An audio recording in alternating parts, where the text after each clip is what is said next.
Are we live there? Oh, it If looks not, like I'll we're get live. on my phone. No, it's in stream. All right, guys, you are live.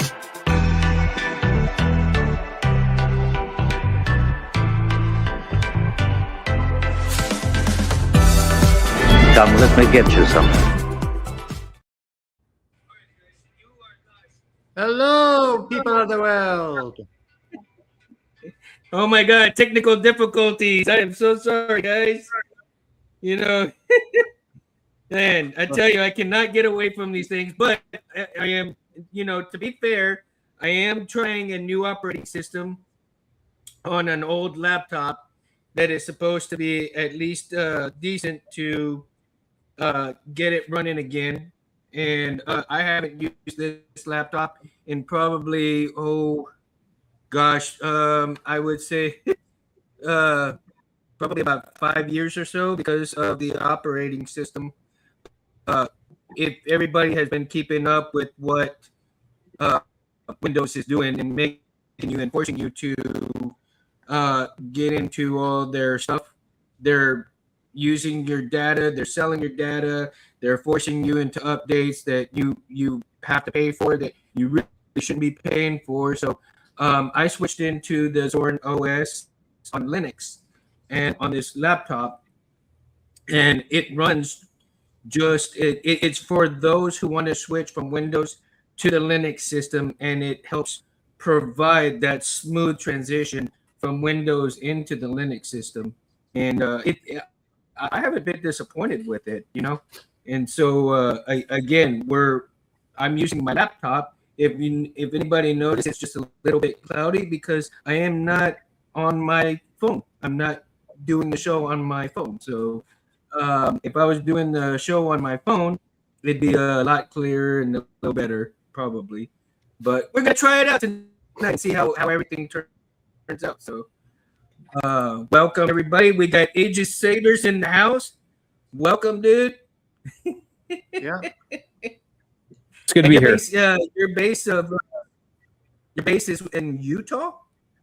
Yes, sir. Southern Utah. What's the name of it? Man, Southern Utah. Aegis Awesome, dude. Sabers. Aegis? Yep. So like the Greek shield, Okay. Aegis. I'm gonna look it up. I pronounce Yeah, it. we're just a smaller brand out of Southern Utah. So Oh, nice. Is Aegis also a correct way of saying it, or just Aegis? I've always said it Aegis. My buddy's a Greek scholar, and he says I say it terrible. Aegis? Okay. Well, I do apologize if I said it wrong, man. No problem. I sincerely. No. Normally, what people will walk up and say when they meet me is they're like, "Oh, Age of Sabers," and so that's why I ended up calling the YouTube channel for the Saber Shop as just a play on it, because for whatever reason it just gets confused. So, Oh, Aegis, right? yes, sir. Hey, KB. What up, KB? Did I just walk in on the intro to the man that's behind Age of Sabers? Yes, that's Aegis Sabers. That would be me. Pleasure to meet you. Finally. Good to meet you too, sir. All right. So what I may decide to go ahead and switch to my phone after all in a little bit because it's not lagging or anything, but Quality would be better. well, depending on how things go, we'll see. All right. Yeah, I think the quality would be better because of that. So let me log on to my phone, and we will get there. Now, is anybody had done anything special for got anything special planned for the 4th of July Not that I know of. I I'll be mean, working. in terms of Saber? I've got a couple job interviews I'm doing this week, and hopefully I'll hear back from one of them this week, also, which I applied for last week, and hopefully something will come through with it. I'm actually running a fireworks stand in my hometown. I do that every summer. I've been doing that for about 13 years now. So with all the fires we've got, it's going to be a little interesting to see how the sales go. But Yeah. Did any of the droughts make your prices go up? Because over here down in the south, when we had a drought, the prices went up and they never came back down. Yeah, they did. They the crazy part is during the COVID years, the fireworks prices were the most insane I've ever seen them. And we sold more in those 2 years than we ever sold in the years previous or following. It was just crazy. But they did come back down a little bit, but they stayed pretty egregious. Wow. Yeah. I think down here we slowed down on buying fireworks because of the prices. Yeah. Yeah, I try really hard to keep it reasonable for folks.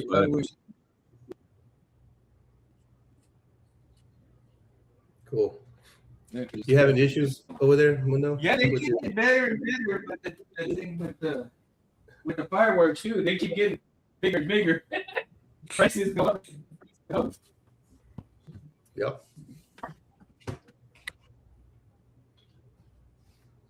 You got some cool sabers on your side. I remember a long time Thank ago you. whenever I was The website's a little it's a little rundown. I have to admit, I built it myself with WordPress when I knew nothing about web dev. A lot better than I would have done. Yeah. The main product that I have is on my Etsy store. We're in the process of building a new website though right now. So when that gets done, it's going to be completely new experience, lots of new stuff. So Orlando Dog is on. What is that sound? I think it's the headphones connected. Oh, looks it's like. probably like. Hang on. I'm gonna mute that. we can hear you better though. That's much better. Yeah. Yeah. So the guy who just entered the chat there, Orlando, he's this kid from Australia. He's been making basically free fonts, and some of them are actually pretty good. I remember you telling him about me. Actually, I hadn't had a chance to talk to him yet. Yeah, he's a really chill dude. His Discord, some of the guys on his Discord are just crazy. But I was helping this guy with his config, and he was having issues with trying to. Oh, hold on, guys. For some reason, it didn't. My headphones didn't. You got a clone. Echo. Echo.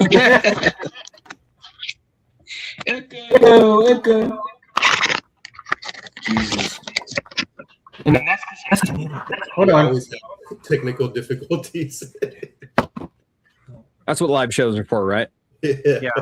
But basically, this guy I was trying to help. He was trying to switch the color on his Profi, but for some reason, it kept on just giving him the boot noise. And I look, I'm still learning Profi myself, so I'm thinking maybe it was something on the config file, but I'm hoping I'll be able to help him. Sometimes that's the case. Do you know what OS he was using? Was it 7.4? Was it 8? Let me look real quick. Normally what will end up happening with like a font directory not found or something along those lines is you have some sort of error in the blade style code that's not recalling perfectly to your actual like font list. It's nothing like that. I think I know why. The config he was using was the default one for that comes with LGT sabers. His chassis is an LGT, and it doesn't have the OS listed up top. So yeah, they're also, if I'm not mistaken, running on OS 6, 6 point something, which you technically can get away without a common folder. 7.14 you can as well, but not the latest. Yeah, so that's what I'm going to do. Well, look, I'll talk to him and I'll update his config file again. But OS 6. Sorry, guys. Hold on. That's You're what it good. was. OS 6.5.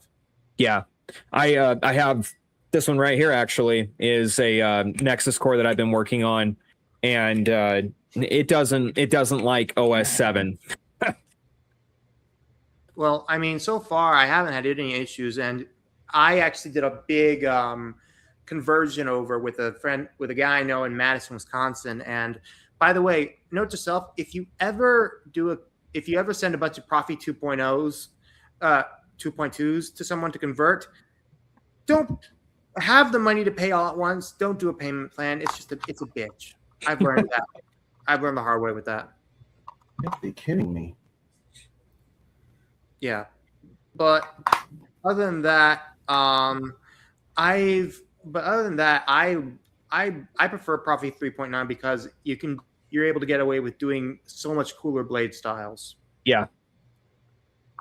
Yeah, your processing speed is a lot faster. It's a more efficient board for sure. That's what I'm mainly excited to be working with 89 Sabers for primarily is their pre-built 3.9 stuff. Here's a question. Okay. Have you heard stories of a newer Profi board coming out next year? I believe it's a newer Profi 4 point something. I heard this from Randy Johnson, who is. I heard something about that earlier. Someone was talking about it. I just don't remember who. Yeah. Oh wow, Megatooth. I've heard that name before, but I've just never really. Yeah, dude. Wow. I'm glad you're feeling better, dude. Yeah, Meg is like the guy that I learned how to do all my Profi programming from. What up, Meg too? I learned mine from Light Blue Sabers, who converted my master replicas, most of my master replica sabers to Profi.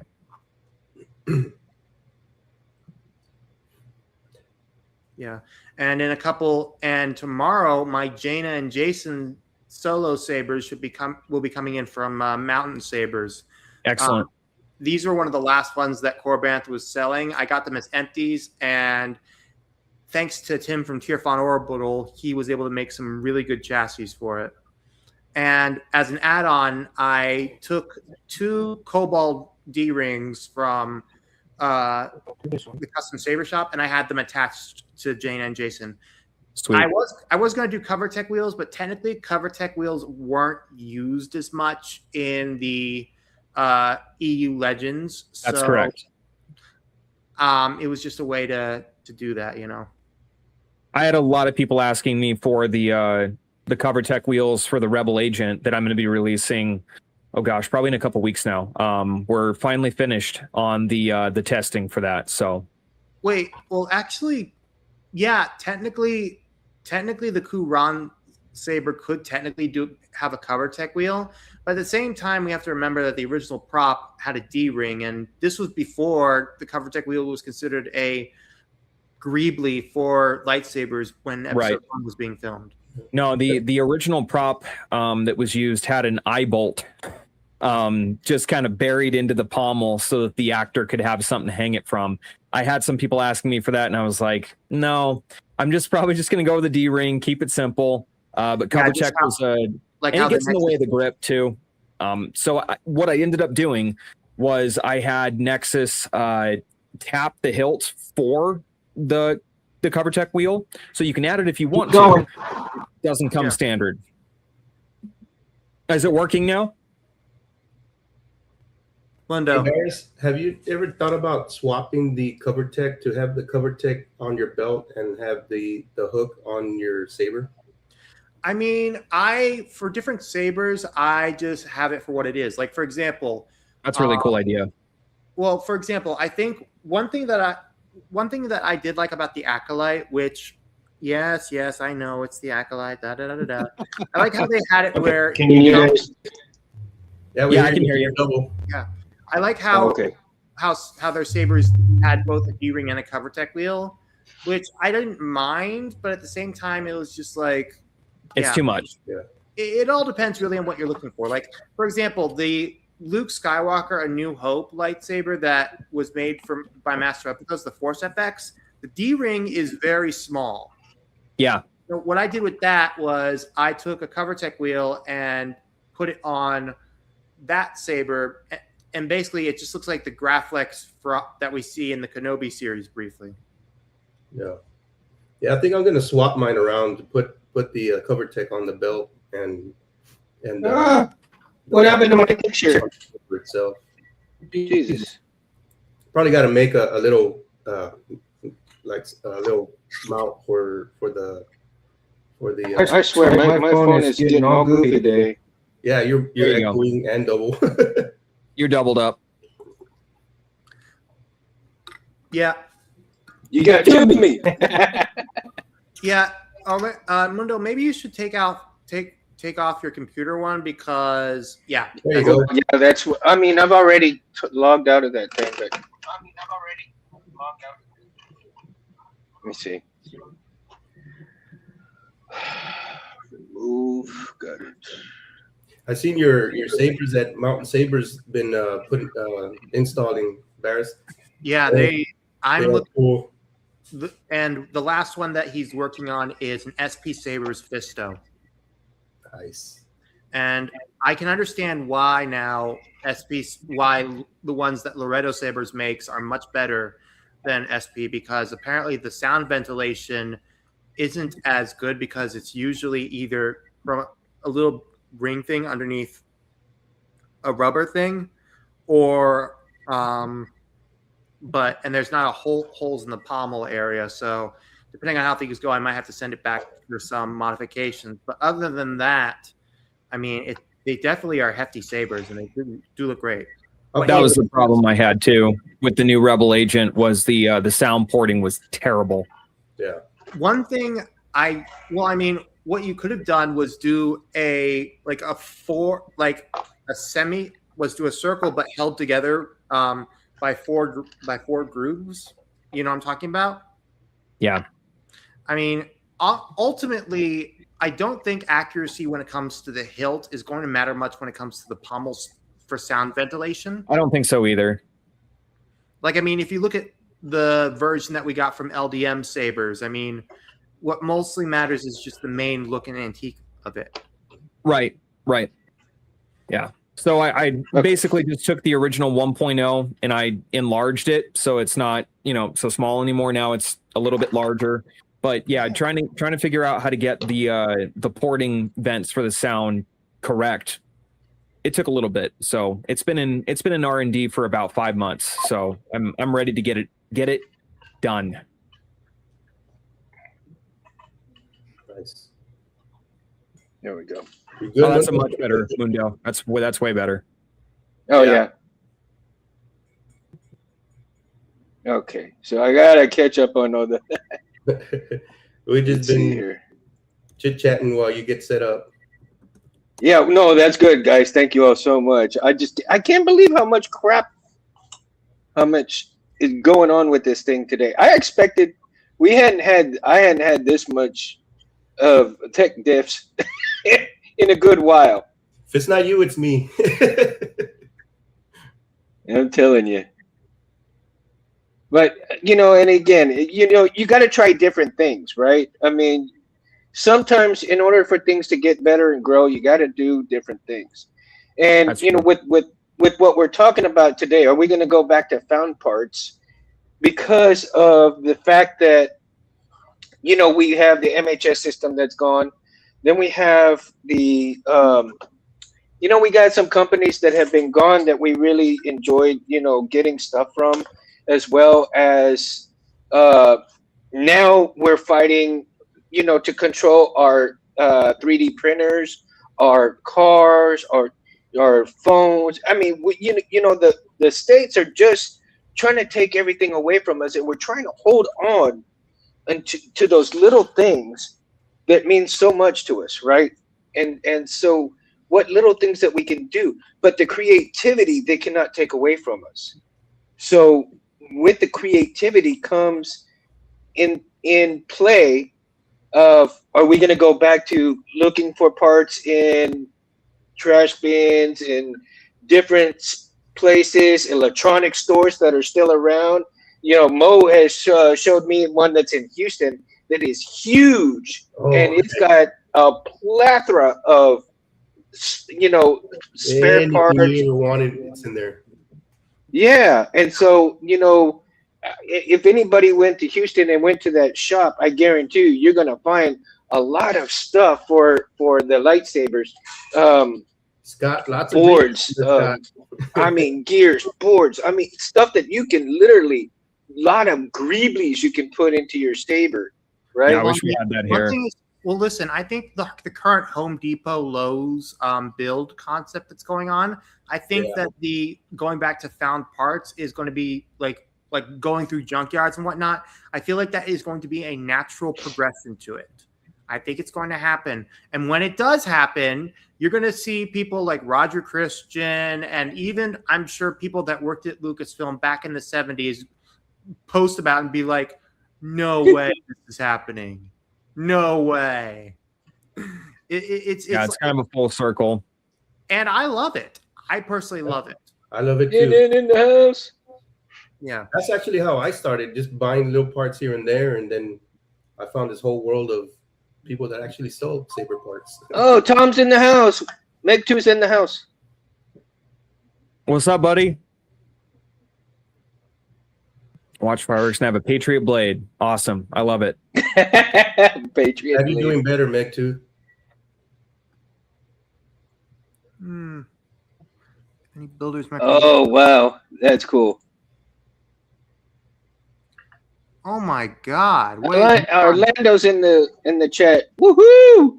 What up, Orlando? oh my God! Okay, this guy named Joseph Zamora just posted 2 hours ago. He's got a bunch of pixel blades, including threaded blades, and he's got all these like cores, SNV4. He's got all these Xeno cores. Like, this is crazy. Is it on Facebook? Yeah, it's under the lightsaber builders page. Most of them are Xeno and baselit, and just, oh my God. And he says, oh my God, this is just crazy. Man. Oh God. Has anybody heard anything from TCSS? I know that they still have some parts available. I mean, and I know they didn't stop with blade plugs or anything like that. The blade plugs that they get are very reminiscent of what is on the Saber Armory or KR Sabers. But I haven't seen anything since their main post. I think they sent something out a couple days ago, but I haven't seen anything since then. Well, I mean, I mostly get stuff from the stuff I usually have got from them. I mean, they're still doing blades, which is nice because I've got their quantum heavy blade, which it's not as bright as, civilized sabers, but it's still good for a starter kit. I want to try to get one of the civilized sabers, the duos or the tri-stars, and just for my own personal collection for the new stuff that I've got coming out, for demo videos and stuff. That would be so rad. Well, while you're at it, you might as well get the batteries that will also work well with them because, it'll suck a 3,000 milliamp dry. Yeah, Orlando. Yeah, they're the Phoenix batteries, and they are really well made. Yeah, Orlando. I'll talk with Tommy later. I'll get with Tommy in a couple of days, and I'll see about trying to help with that.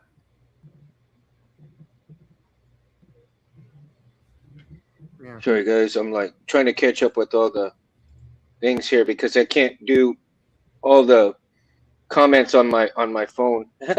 So I'm using the comments on the laptop here. So I can make sure I get everybody in. It's running a little slow. I think something's going on with my Wi-Fi. Go figure. Yeah, Proppy's Can't get that be lucky. I can never get that lucky.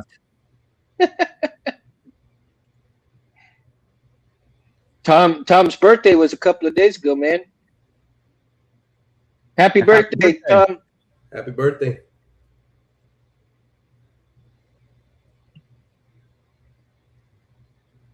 He says literally back from the dead, had a major medical calamity. Happy to be vertical. Well, we're glad to have you here, buddy. Indeed. Missed you. Yeah, it is what it is, Tom.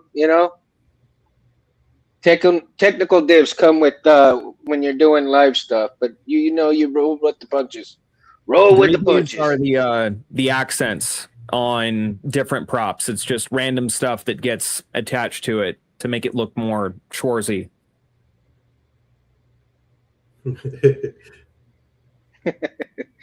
Schwarzy. Now, dude, what is your favorite board to utilize within your sabers? Mundo, you talking to me? Yeah. So that's a $1 million question. I mean, the vast majority of the stuff that I use, I like the SMV4 just because it's stable and it works really well. I don't like the app. I've talked with the engineers at TXQ, and I've beat my head against that wall so many times trying to get them to work on it. And I mean, it works for what it is. Nexus does a better job with the web dev. But when the Xeno version 3 board first came out, it was a train wreck. Had tons of issues, and I moved away from it because of that, and I went to TXQ. But lately, these days, most of my stuff is Profi. I just find that it's just better overall. I don't like the controls. I'll be honest with you. I'm working with a guy to help me write up a new button layout config file. Just because I don't necessarily love the standard one button from FET263. It's a little much, especially for like your average person who's just getting introduced to a Profi for the first time. It can be so overwhelming. So yeah, it can be. I mean, that's why I haven't done it yet. But I tell you, Meg did, and he is a Profi wizard. Yeah, he is a Profi wizard. I watched his videos, and he's who taught me how to do it. So a lot of sleepless nights. When I had my Force FX lightsabers converted to Profi, I actually first had them converted to Profi with baselit. So that was a bit of a fun journey. This was before I found out that pixel blades were getting much stronger. Oh yeah. And then that's when I started to learn more about how Profi worked, and I just was able to learn about it. I mean, I will say though, with like integrating new stuff for your average person, for example, like all the new sound fonts that I'm getting released for all of my EU themed sabers, it is so simple to just drag and drop for SNV4 and for Nexus. It's so simple a caveman could do it, to be cliche. I am not going to repeat that to anyone that I work with at conventions.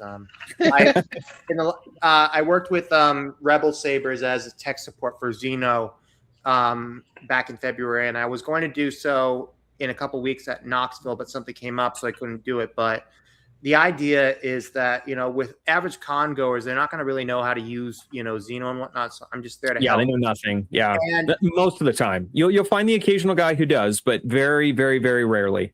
Yeah, and also, I also set myself up for anyone who knows anything about with the three main ones I would say are the most mainstream would be Profi, Xeno, and SNB4. I don't know much on Golden Harvest or CFX, but I can learn. It's a simple learn over it. CFX is good. I have another potential release for some CFX boards that I'm going to be integrating into it, like not a master chassis, but like one step below that. They're going to be resin printed, and they'll be installed with CFX boards with all the accoutrement that goes with a higher end drop-in core. Like Goth 3D or something, or yeah, not Goth 3D. I have another guy working on it, and we're trying to move things in house. The one thing that I really hate is how everything gets outsourced to China. And going back to your original point about found parts, I think that's the natural progression because there's just so much that is oversaturated the saber industry. At least in my own personal experience, I've seen that where I feel like I wake up and there's another company offering Nexus catalog products and there's no innovation. And so people are just trying to find anything that is unique to them. It used to be back in the day, you could find something you wanted and it was cool. And even if, your buddy had one, it was slightly different, but now even Nexus catalog, even back when Nexus was hitting the US under Darkwolf and some of the OG, vendors, it was still pretty cool, and they still are. And I think it just all comes down to recognizing which store is the most reliable. Yours is I agree obviously with that. reliable. Well, no, yeah. I mean, I understand that what store is more reliable, but again, with going back to the point of found items, you want that uniqueness because again, like Exactly. like Aegis is saying, you have all of these companies coming up and offering the same thing. And even though you might have it slightly different, a Right. different color, or a different board, you're still it's still the same saber. Whereas you find a part, let's say you go to a hospital and they're throwing away one of those IV holders, and the little screws and stuff that hold that rod that makes the rod go up and down. You take that out and you put that in your saber somewhere as Oh, the you neural you nets. you board out and you use it as a part of the saber for a greebly or even as part of the saber itself. And there's your found part, and you individualize your saber from that point on because it is a found part, right? And I understand why most saber companies don't. It's tens of thousands of dollars and a year or more of waiting for whatever it is that you're trying to produce that is, somewhat unique, if you will. I've been chasing the old EU hilts for God, like 6 years at this point. Like I've got, my original Gen 1, Yoon right here, which was Mhm. it is what it is. It was okay when it first came out. It's not what I wanted. And I took a lot of the criticism for it and I changed it and made it better. But I don't think people realize how expensive it is. And that's not an excuse to not innovate. It's just, it is what it is.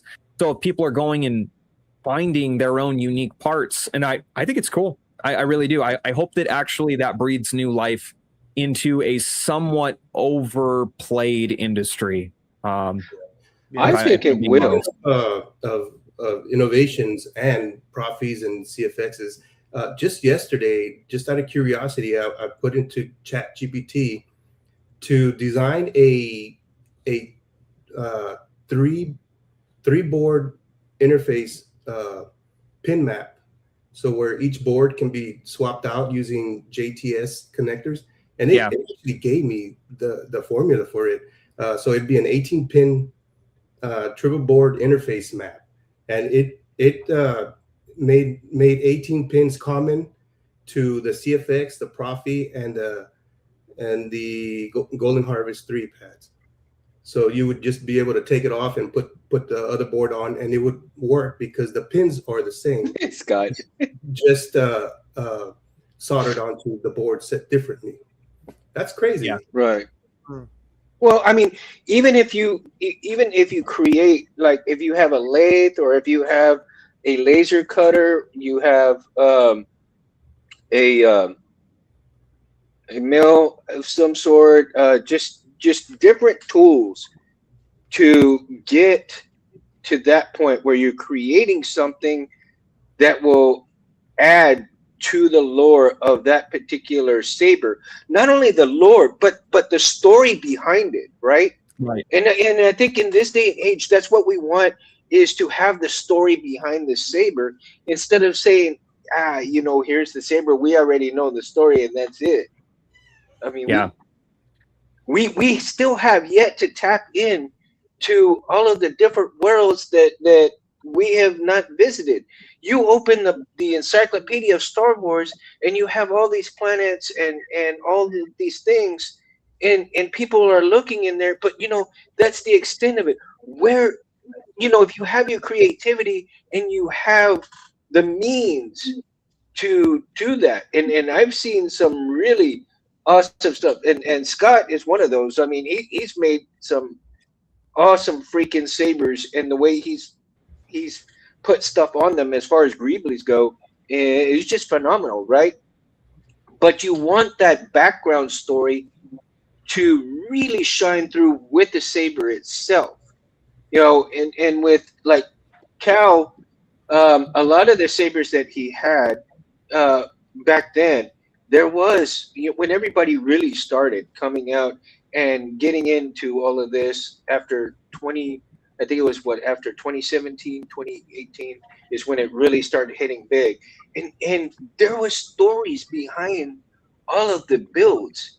And then slowly throughout the years, all of these stories just disappeared and there's no more lore. It's like, okay, it's in this universe. It is this accurate saber, and it is this particular master. It is this particular Sith, and that's it.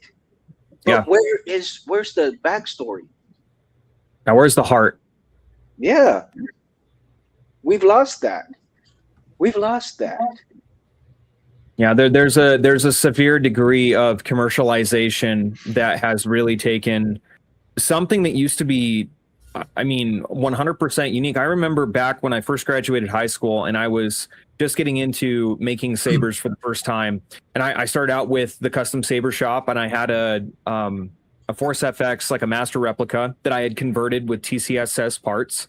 And I remember watching LDM stuff, and I remember when Rob dropped his original Corrin Horn, and my mind was blown. I mean, because that's my favorite book from the expanded universe, one of my favorite characters of all time, and it just, to see what I had seen in my head from the book made real, it was just, I mean, it's a grail saber for me personally. I don't know that I'll ever find one. I was way too young, had no money. I still have no money. I don't either. and it's no secret, man. I have $50 every 2 weeks to spend for myself. That's it. The rest is bills, dude. but I make it work. You know, I save up and I'm able to get a couple of hilts here and there and saving up for it, right? So yeah, I mean, and if I don't have the money for sabers, at least I'm getting money for parts, you know, wires and LEDs and at least that stuff that I can have those and get ready. And you know, again, interesting stuff, because I see your 3D printers back there. I've got a CC as well. You got the Apologies CC if they're too loud. I can turn them off. No, don't turn them off. Don't turn them off. They're not loud at all. I can't even hear them. So I'm just, because I'm thinking about getting the CC2 as well. And what's your take on it? Is it pretty decent? Oh yeah, Bamboo Labs makes phenomenal products. I've got a P1S right there. This is actually the Elegoo Centauri Carbon, which the first one I got was a certified piece of garbage, and I had to send it back. This one works fantastic though. Oh yeah. And then I've got the Centauri 1 directly behind my head here. And then 2 more Elegoo machines on the other side, because I do a full cosplay printing service as well that I do. So. Oh wow. Mm-hmm. And you know, I've got the CC1, and mine has been, I think I've got about 3,500 hours on it right now. And this was today was the last 2 days was the first time that I've actually had messed up anything. And you know, it's so easy when you're trying to change that hot end to pull those wires in the board, and it's crazy, man. So I just finally got it running again after 2 days. I had to order a part from Amazon. The hardest part, I feel like, with 3D printers is just the maintenance. It's half of it's just keeping them working right. But see, and that's another part of innovation right there, because now we're also trying to fight for the, you know, what we deem as legal downloads, legal, acceptable, the right to prepare or repair. Yeah, I mean, it's ridiculous. What is the way around that? You modify it a little bit, and then you can go ahead and sell the part. Well, see, the way it's going right now, and it started in California, and it's kind of going all, you know, different places. I think Washington and California have it right now. What they're trying to do is shapes. They're trying to make it illegal for the shapes, because they want to save people from ghost guns. Yeah. But in the long run, it's not going to save anybody, because you can go to Home Depot, Lowe's, anywhere, and make a damn gun out of that shit. And you still, you're not going to stop somebody who's going to want to do that. So, but what you are, nail gun. Yeah. Oh yeah, of course. My But what day job you're is doing is- actually working in private security, and I can tell you right now, it's very easy. You do not need a 3D printer. That's probably the hardest way. You're more likely to hurt yourself than you are to, use it for anything nefarious. No, I agree. But what they're doing is not only are they infringing on the rights of people, but they're destroying businesses as well, because you have loss of innovation, you have loss of children learning different things, you have loss of hospitals and businesses that could actually 3D print and make parts to help people, especially like hospitals. They can 3D print a piece for a artificial heart, and when you stifle that, you're killing people. Well, Because didn't one of Ford's executives just come out and say that it was actually dangerous for people to actually perform their own repairs on their own vehicle? Yeah, I saw that, and that's not true, because what it is a control of telematics.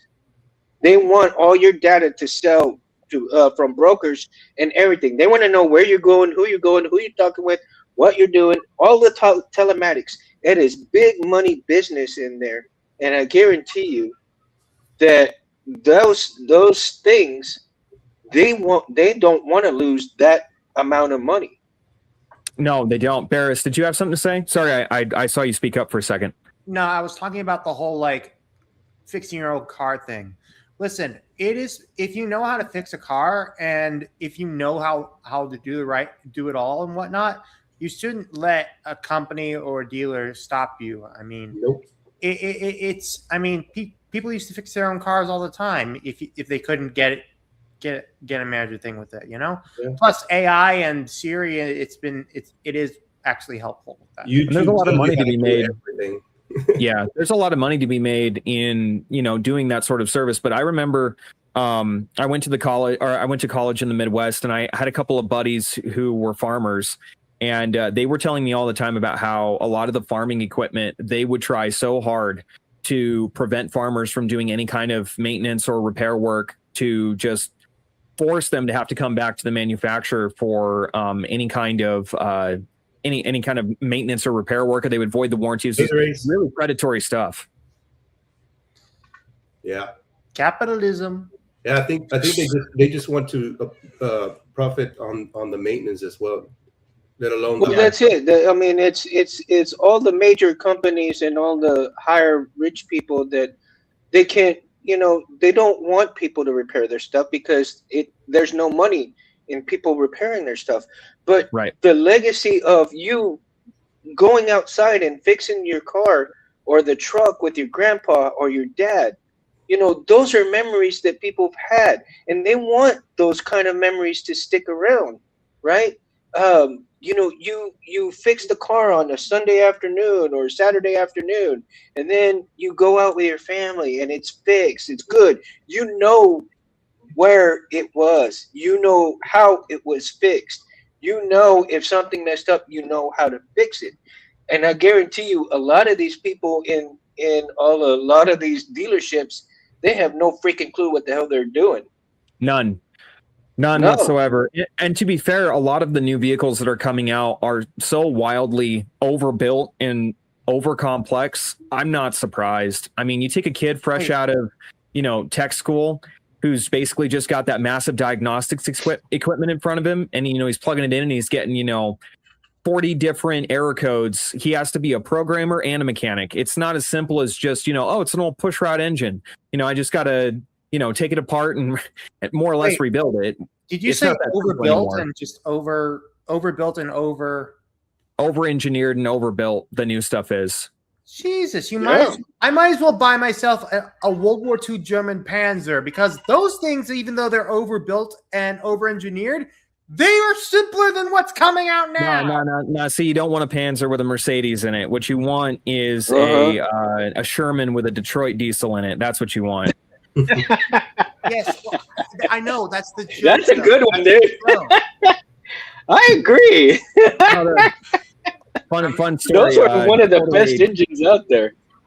Yeah, the Mercedes engines that were in the a lot of the Panzers, they actually caused so many problems that it actually stalled out the advance. I'm a World War II nut. Sorry, I won't start ranting about that. Yeah, no, it's all right. Yeah, I know. We got to talk more, dude, because my father-in-law, my wife's Sherman with a Detroit diesel engine, gas engine. Because seriously, I will take that over a freaking Tesla.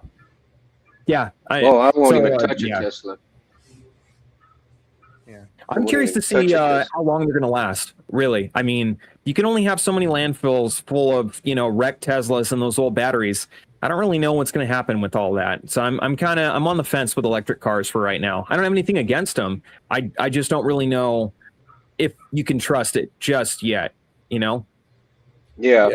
Little scary when you see the driver asleep and the car's moving. I tell it to my dad all the time. I was in Phoenix last weekend for Phoenix Fan Fusion, and the Waymos that are driving around, that stuff is sketchy, really freaky. And not too long ago, there was one that went through an active. The police and somebody were in a shootout. I can't remember where it was, but the Waymo drove right through it. Bullets were flying, and it cruised right on through because it has no idea how to recognize any of that. It's really rudimentary stuff. But yeah, it was a one-time deal. I'm sure that it was fixed, but I'm sure it scared the hell out of the people inside. Right. 0 out of 10. Would not recommend. No.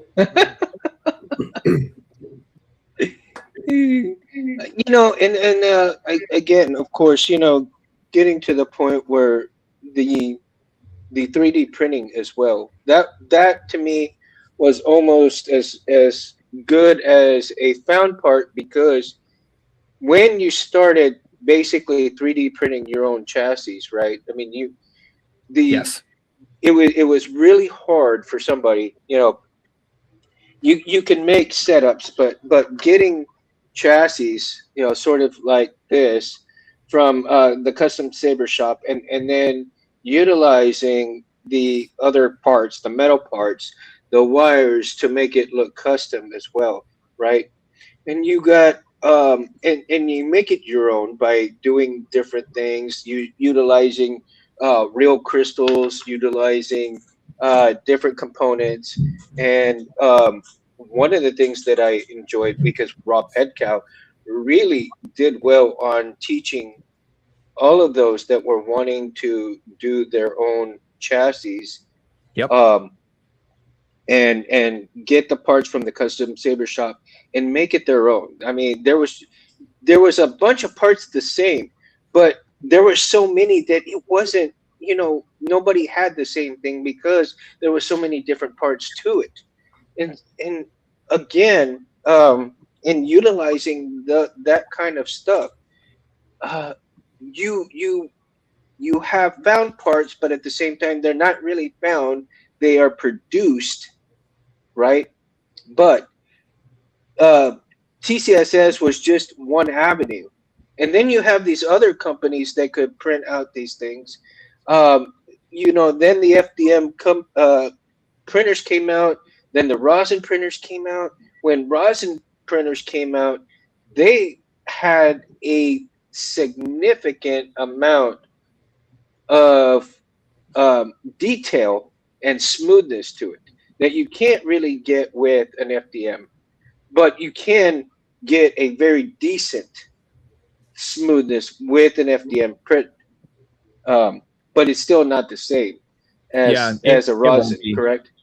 Yeah, the resin stuff, the resolution, especially on the new ones that are coming out.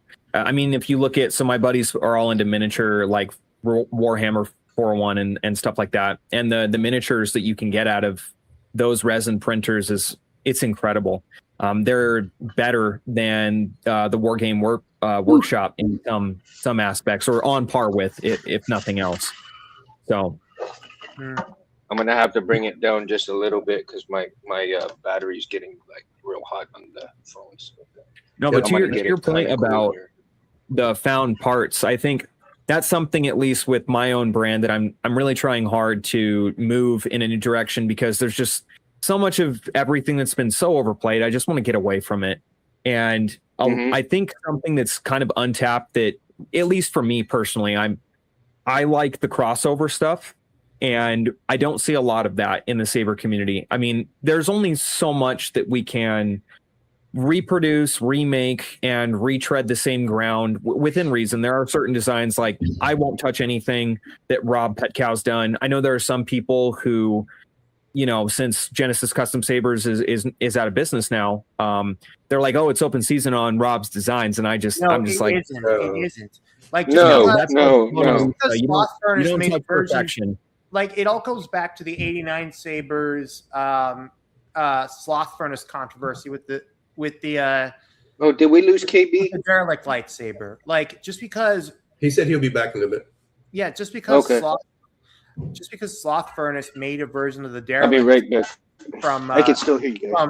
from the Old Republic video game doesn't mean a company gets to do the same thing. I agree. Although, don't get me wrong.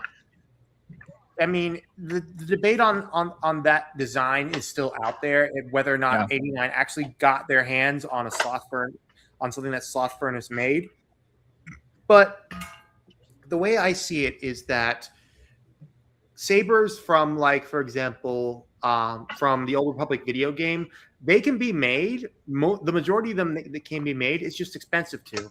And there's right now, I would say, a good handful of them out there, including, Revan sabers, the Venzala lightsaber, and it's possible. Even the one that Loretto Saber Bay made, the Dark Matter staff, that, it can be done, but it's expensive, and placing the chassis in there is a bitch from what I've seen. Yeah. So I think it's possible, and I'm all for companies like 89 Sabers to make them in good qualities. I just think that it all comes down to the demand for them and the desire to make it. It's true. And what in getting back to my point about creativity, one thing that I'm trying to do for the next couple of years, like I put out the post, maybe like 2-3 months ago, about wanting to do the Highlander film, turning the Connor McLeod katana into a saber, which is still in production. I'm still working on it. It's just taking a while. It's actually quite. I tell you, I have already had plans for it, and I've talked to. I don't know if they're still around, but if they are, let me direct you, because if that, maybe you can do it, since I can't do it, but maybe you can. If you go to Texas Custom Steel. Okay, I had talked to him in, I think it was 2018 or 2020, about the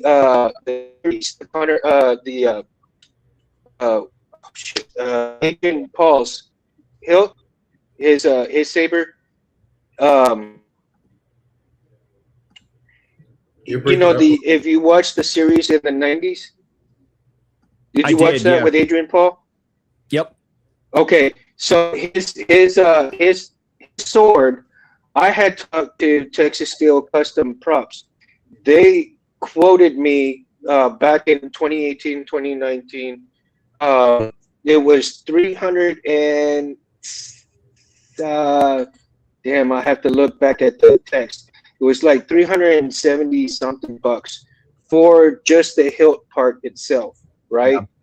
But it is of, I don't know if it's a pure rosin type reproduction of it, because I had asked them without the blade, and they said, yeah, even without the blade, it is that price. So, but then again, it was that long ago, so I don't know if it would be. But they do have the molding for that particular sword. Yeah, so that's actually part of the problem that I've been running into, is that on one hand, the community around the Highlander stuff is very gatekept for the sword designs, and I understand why. but the original swords themselves were a fiberglass casting over the tang of the blade. So it's just like a katana is made, where you have like a full tang that goes all the way, or at least halfway through the actual hilt, if you will. And so what we were running into when we first started drawing out the concepts, and I was talking to my engineers, because I'm having TXQ make the hilt.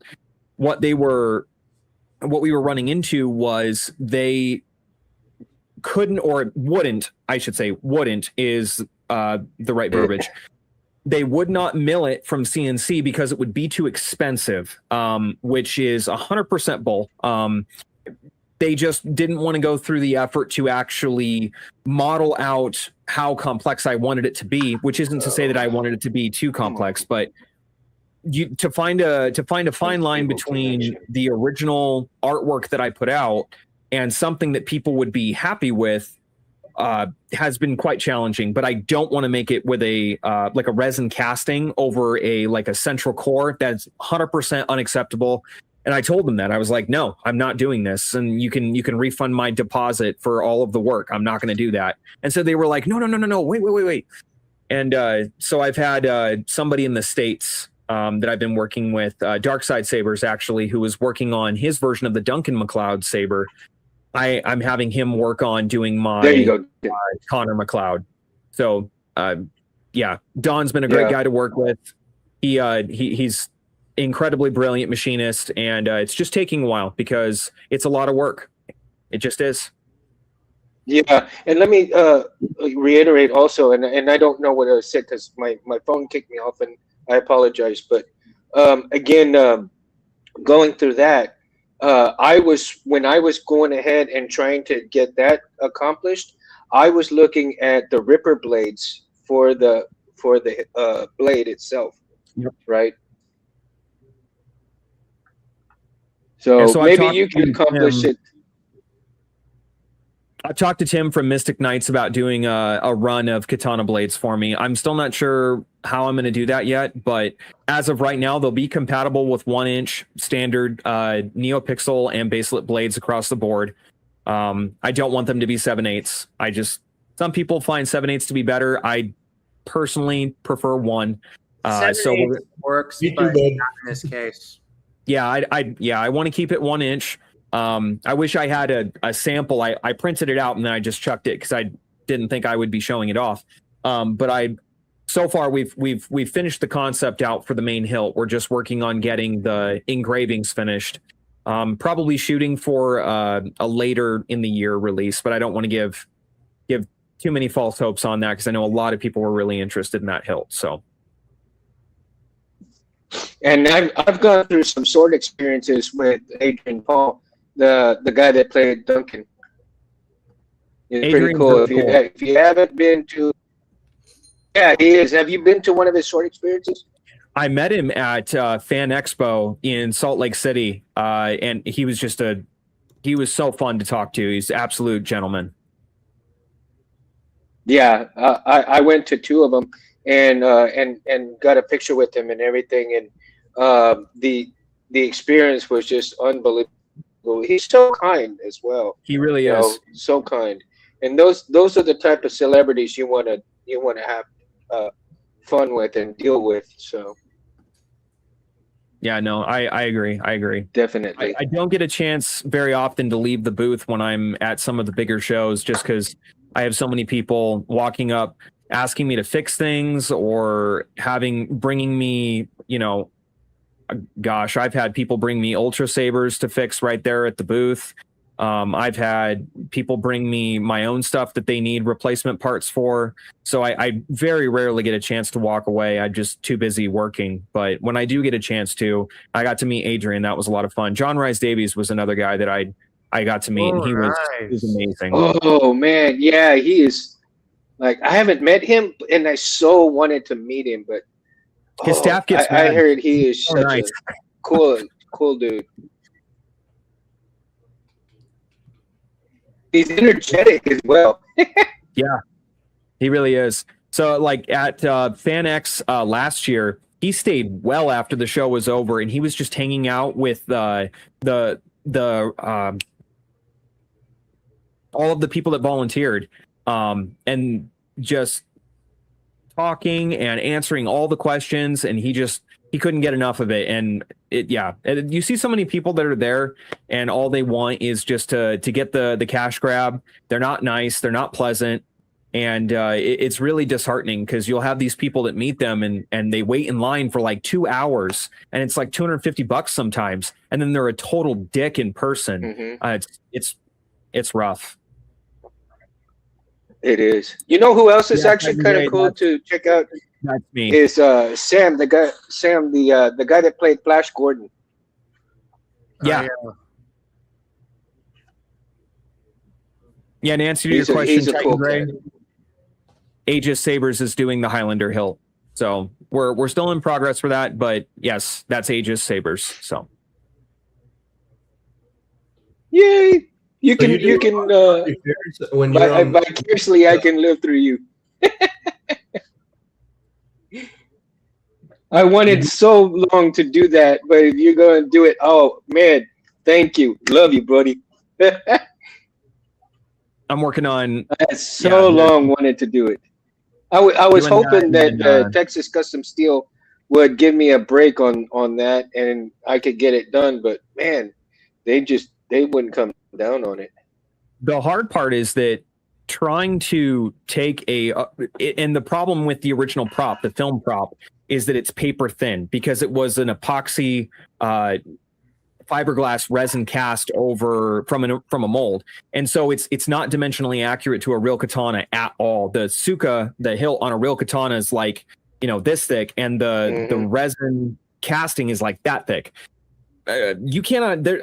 I've never seen a chassis that thin that you could put inside there, and more importantly, it would be so flimsy you couldn't use it for anything.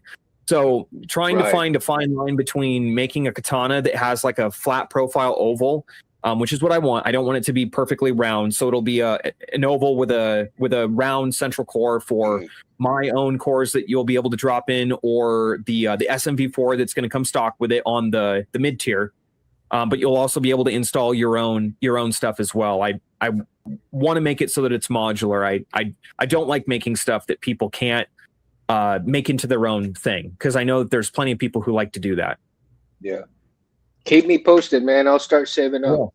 It won't be that expensive. I purposefully do not price things as expensive as I should, and I probably have lost out on a lot of money. But no, I'm a sucker for charity cases, and I do you right.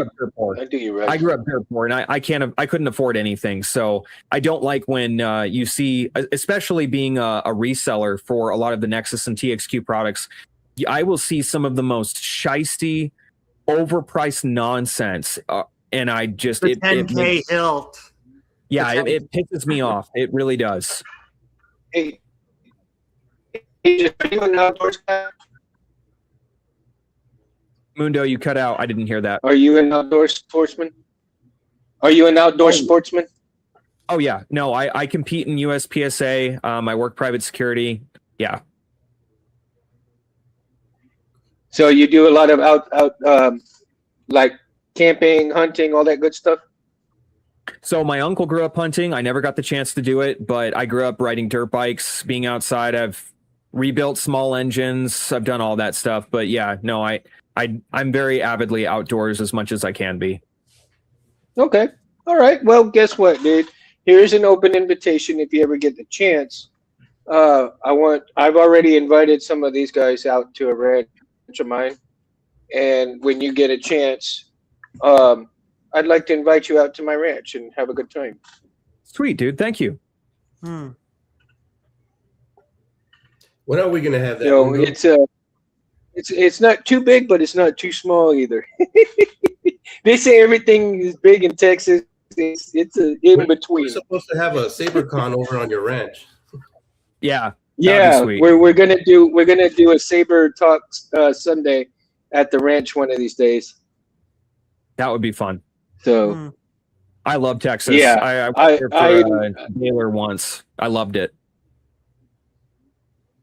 I'm in South Texas, so in the Corpus Christi area. Gotcha. I'm just a little bit north of here. I'm right on the water where we can fish and My ranch is about an hour out from where I live, so So right there on the coast, the not Gulf bad. Coast. Yep. Okay. And we Check don't out have your a whole map lot of water where in it goes, Utah. Corpus Christi, Texas. No, we got plenty of it over here. We got the Gulf of Mexico over here, man. Yep. Nice. No, I've heard so there's some really good fishing out there. Oh, the Reds are phenomenal, dude. They are fighters. Yeah, we've just got a lot of bass and trout up in the mountains north of where I live. There's really good trout fishing. One of my friends is a professional fly fisherman, and he will pull some Nice. absolute beautiful stuff. But I'm far too Nice. impatient.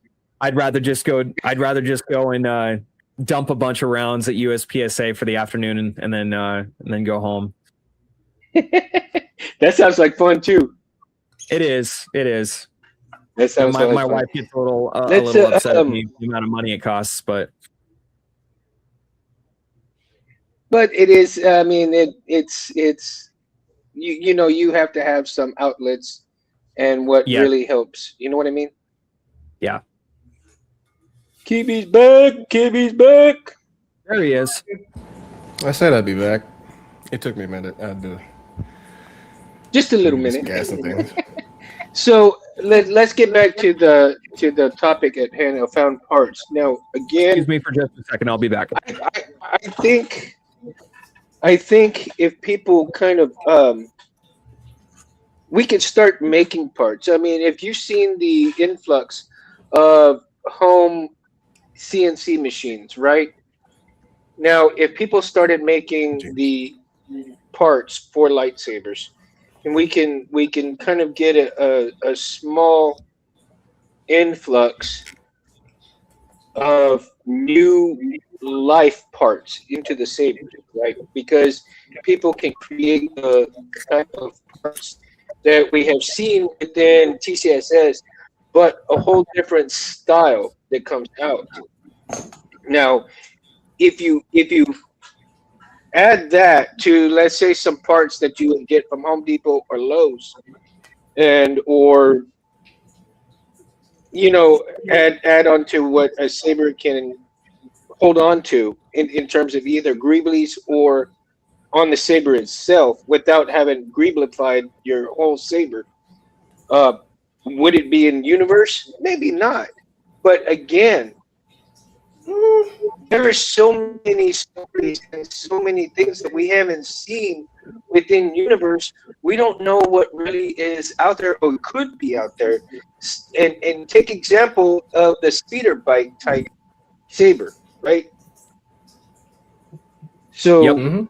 again, we have not begun to see different sabers come out. That maybe there's different ships and different areas of the universe that we've never seen, and the creativity and the expansionality of finding parts in universe, regardless of where you go. Let's say you go to Kajimi, or you go back to Mustafar, or you go back to this, you go back to that other planet. We haven't seen anything come out of these planets. We haven't seen anything come out of these planets yet, and that is where I think we're going to get a resurgence of loved hilts, because we haven't tapped into anything else yet. It's all the same stuff right now, but once people start dabbling and getting different things, different looks, the speeder bike hilt, who knows? Maybe somebody's gonna make, we're making hilts from in the games and stuff, but we still haven't seen what could be buried in any of these other planets that we hear about, right? Kashyyyk, we get the Gunji one, but who's to say any of these other Wookiees have not produced something different? I'd love to see wood people hilt start digging parts. into the automotive industry for found part sabers. There's a lot of cool stuff you could do that way. Yeah, I mean, look at Obi-Wan's from Yeah. the original trilogy. Those are some both automotive parts and rifle parts. Well, Yeah, actually, you got no, the one British was Mark rifle 6 hand part, grenade. rifle part, hand grenade, camera, part of a Browning machine gun, and a sink. Yep. That is No, correct. Which one had the Rolls automotive Royce parts part? were made when using that lightsaber. Which one had the, Oh, had the hell, Rolls man, Royce dude. part? I can't Huh? remember. I remember there was a saber from the OT that had that had a Rolls Royce part. I can't remember from That was the Obi-Wan. It was a Rolls Royce Electra.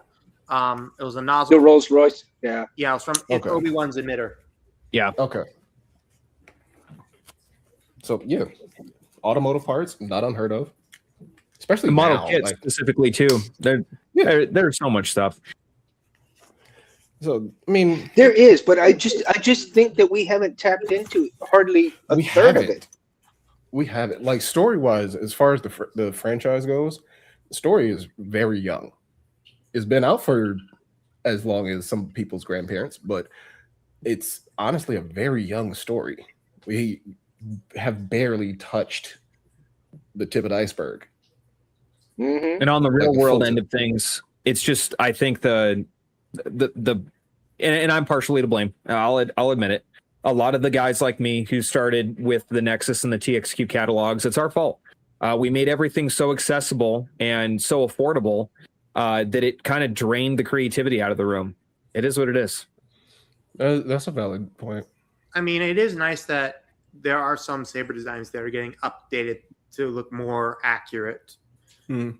I personally don't see it as a drain of the creativity, because creativity is subjective to each person. You either got it or you don't.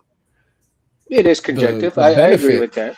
The benefit to guys like you that have made it a lot more accessible for guys like me who actually use their sabers, you got a base canvas to work with.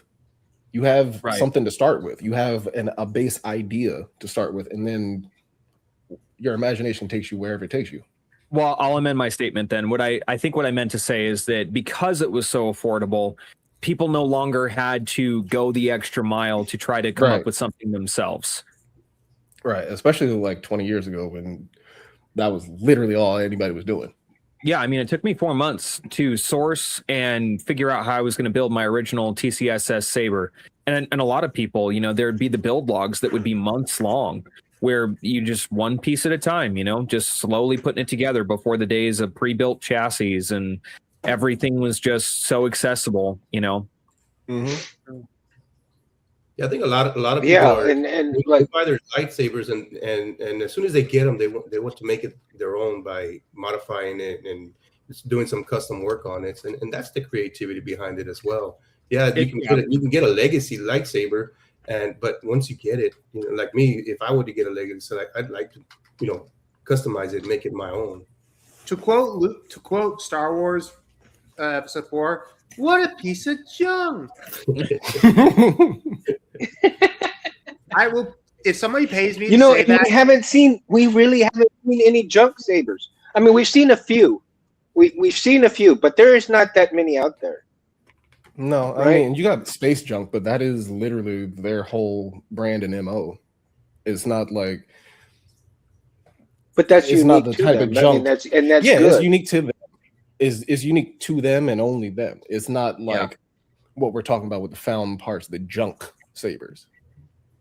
Like you just have a whole plethora of junk in front of you, and you just figure a way to play Legos with it.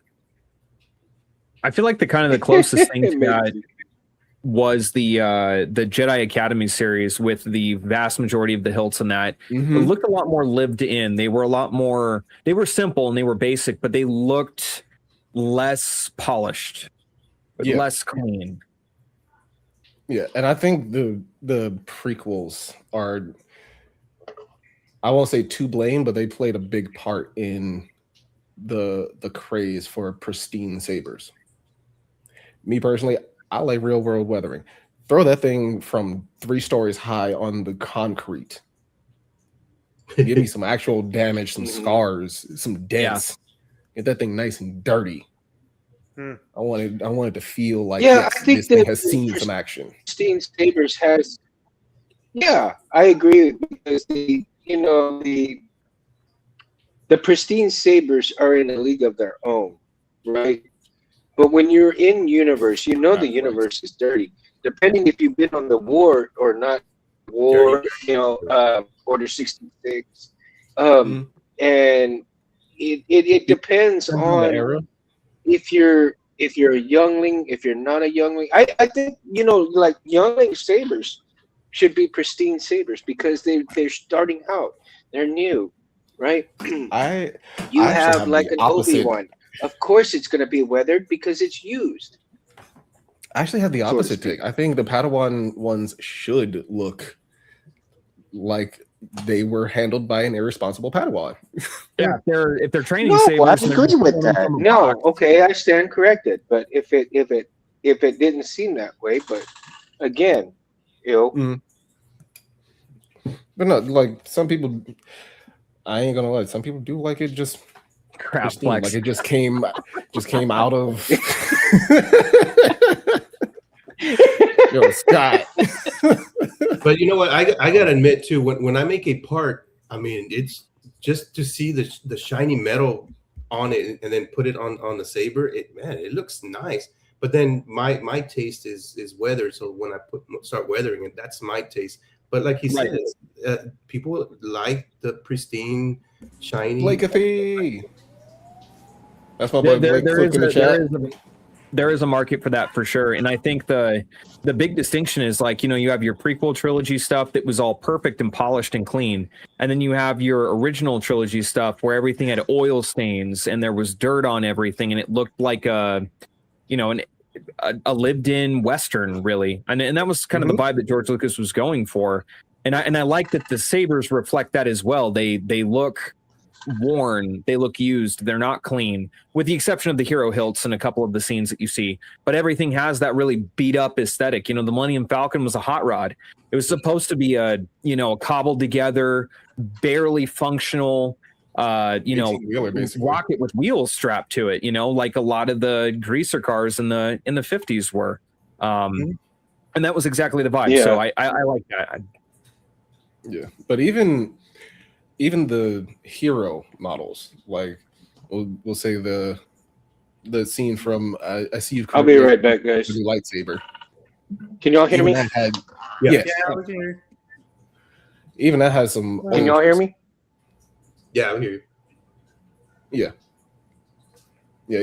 Even like a hero hilt like that has some oil traces. It looks Not done like yet. Yeah, he just deflected Almost. some speeder bike bolts and lopped off a stormtrooper. Yeah, it's still technically pristine, but if you take a real close look at it, yeah, it's a little gritty. It's a little gritty.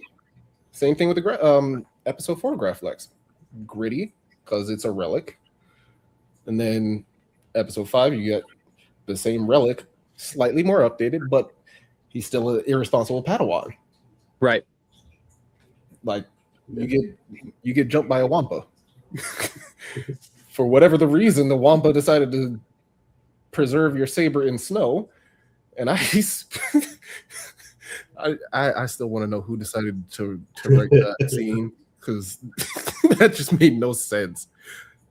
It knew what a saber was.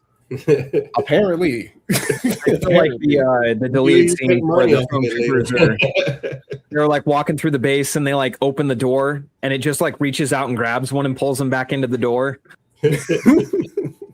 I mean, I kind of wish those scenes were included, but at the same time, They might.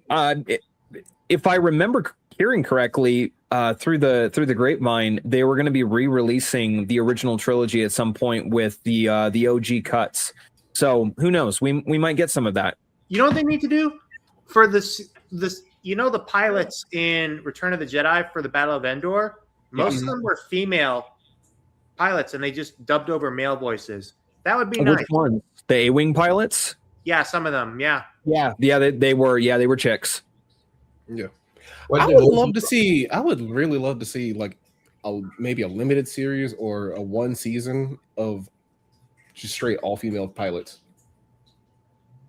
That'd be cool. I would love to see that. Going back to what you were saying, the Wampa saber. Have y'all watched Jedi Arms Dealer? No. Jedi Arms Dealer and Anthony actually came up with a Wampa saber. It is a solid. I don't know if you've seen it or not, but it is actually a kyber crystal clear rosin lightsaber. And he also made JAD actually also made a Graflex out of the clear, and it is phenomenal because he also put it where he could hook it up to his car stereos and you could hear it. Go to Jedi Arms Dealer stuff and check it out, man. It's really wicked stuff. And Anthony and Jedi Arms Dealer came up with that lightsaber of the Kyber Crystal saber, right, itself. Mm-hmm. And then they did a comic piece with the Wampa with the saber, right? And I named the name of the Wampa. And it's been such a long time that we did that. I'd have to go back and look at the one of the original saber talks that we did on there. And I believe it was probably 2021 when we did that. I'll have to go look at it and see if y'all can check it out. I'll put it on and see if y'all can check it out. But it is so unique, right? That nobody would ever think that a Wampa, especially a Jedi Wampa Master, would have a lightsaber, but if pure crystal, kyber crystal lightsaber. It sounds like something it's from so Robot interesting. Chicken. Yeah, I mean it's an interesting concept, man. But JD also did a quite a few videos where he did the timeline of once he started, the custom crystal chambers and where he is and what he's done so far within the community of it, right? And it's so interesting. So if you go and you look up Jedi Arms Dealer and look at his YouTube channel and look up all those videos, oh my god, dude, some of those videos are pretty awesome. He even did the KR Sabers thermal detonator with a RIF button that you could use to do it with a keychain, basically a car starter, a car remote, and it's pretty neat, man. So if you guys haven't checked out Jedi Arms Dealer stuff, check it out, man, because you'd be blown away from the stuff that he did. He did a live thing just recently, a couple of days ago, didn't he? Oh, did he? I didn't see that. I need to check it out if he did. I think he did. I didn't get the chance to watch it yet, but anytime he puts something out, I watch it. He does a lot of good work. If you have the link, please send it to me. I'd love to go same. watch. I think it was on Facebook that that I saw it, but I was just scrolling through. I didn't get a chance to actually listen to it. I'll see if I can find it. Hey, real quick question. If you guys were buying a blade plug, would you buy one that has both the oh, what up, Kyle? Would you buy one that has both the 7/8 and the 1 inch, or oh yeah, that's me. Separate? You just saw Blake Cook's comment? Yeah, that's me. That's my homeboy. Blake Cook? That's my brother. Oh, okay. Chet's in the house. What up, Chet? And again, going towards finding these parts. I think if we went back, I think we need to go back to basics, dude. And if we go back to basics, the not only will the custom side of things come back stronger than ever, right? But we also will get an influx of new styles, new hilts, new creativity, new blood. And yeah, it may kill like all of the, and I'm sorry to say this, drop shippers type stuff, right? But Well, I hope that it hear me out does. before you go. You know, it may kill him out, but it may not.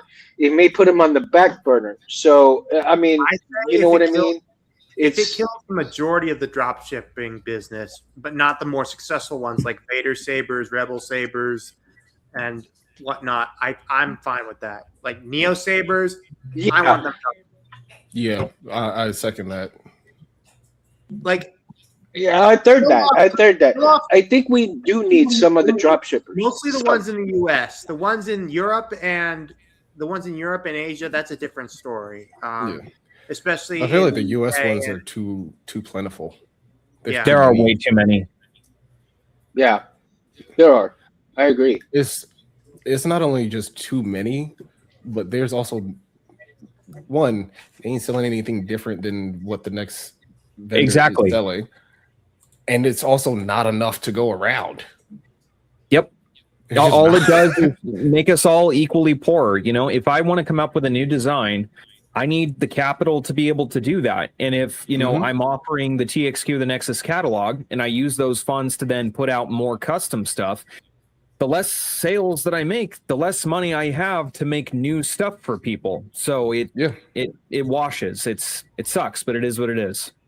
So I'm perfectly Yeah. fine with, you know, a lot of it going under. I'll survive. I'll be fine. Yeah, there's definitely a concrete list, at least for me, of vendors, dropship vendors. not that I much, don't want to see Orlando. go bye-bye. But welcome back, dude. There's a good list of dropship vendors I don't want to see go bye-bye. Because they do good work, they're good people, they do good business. Yeah, And that it's is a lot of work. that is necessary. Yeah, people. Yeah, in this Like overabundance Chris of dropshippers. Chris the Geek Shop. He's a good guy, dude. Yes. He's a drop shipper, Yes. but he's a good guy. Yes. You know, he's honest. He's honest, and he tries Yeah, to but help that- people. That also goes to my point. Like you see, we have like that short list that you can literally put on a single hand. Yeah. well, And the I misconception think- too is like we do, you know, 3 clicks and we take your money and that's it. Maybe some people are doing that. I don't know, but I personally put up tens of thousands of my own dollars to create, you know, a much better experience. And then on the other side, when I can buy the inventory and have it on hand so that I can send stuff out directly from where I live to my US based customers, I do that. But if, you know, somebody's buying from me on the other side of the world, it makes no logical sense for me to spend $80 to ship it from the USA all the way over to Denmark or Germany or South Africa or wherever it is it's going. Sometimes it's actually cheaper to send it straight from my the amount of product that I have stored that's mine overseas. It's cheaper that way, but it doesn't diminish the quality of it. But I let people know up front, it might come from there if you live on the other side of the world. It is what it is. Yeah. And plus, when And it I comes have a to feeling that a lot of people decide that quality in the hill comes from, you know, certain aspects of things, but the quality should be very, you know, people need to do their homework, plain and simple, because if you know who is reputable and where the quality is within those parameters, then that's where your money should go. But again, some people are trying to make a quick buck. I get it. They want to live. They want to do something other than a regular, normal 9-to-5 job. I get that. But are you really willing to sacrifice quality? Oh. Did we lose them? Hey, I gotta real quick, guys. I got company over and they're calling me for dinner, so I'm gonna have to call it quits for tonight. I'll watch the rest of the show later on. Shoot. But, Okay. I want to wish everybody a good day and have fun with the rest of the show. I'll talk to you Peace, later. Jamal. Good to see you, bro. All right, Good to bud. meet you. Yeah. Well, I'll share a quick anecdote real quick on that topic of drop shipping. I had a guy reach out to me and he asked me, he said, you know, what makes it any different buying from you as opposed to buying it on AliExpress? And I said, well, to be perfectly honest with you, I said, the big difference is going to be that you're buying it from me. So I help you with any of the warranty repair issues. I go to bat if there is a problem that they won't handle, I'll pay out of my own pocket to make it right. And I make sure that you don't have to deal with any of the nonsense dealing with like a third party, non-official source. So what a lot of people don't understand is when you buy a saber from AliExpress, for instance, like, yeah, you can go buy an Obi-Wan EP3 and it's, 150, 180 bucks. What they don't know is a lot of the times what you're buying is either a factory return that's been bought secondhand, or you're buying from somebody who's just drop shipping in China, who actually does not care at all who you are. You're going to get zero product support. You might get a box that's been beaten up 6 ways from Sunday, and good luck getting any of your money back if you get it at all. Extracts. Yeah. I'm actually not upset that Extract blacklisted me.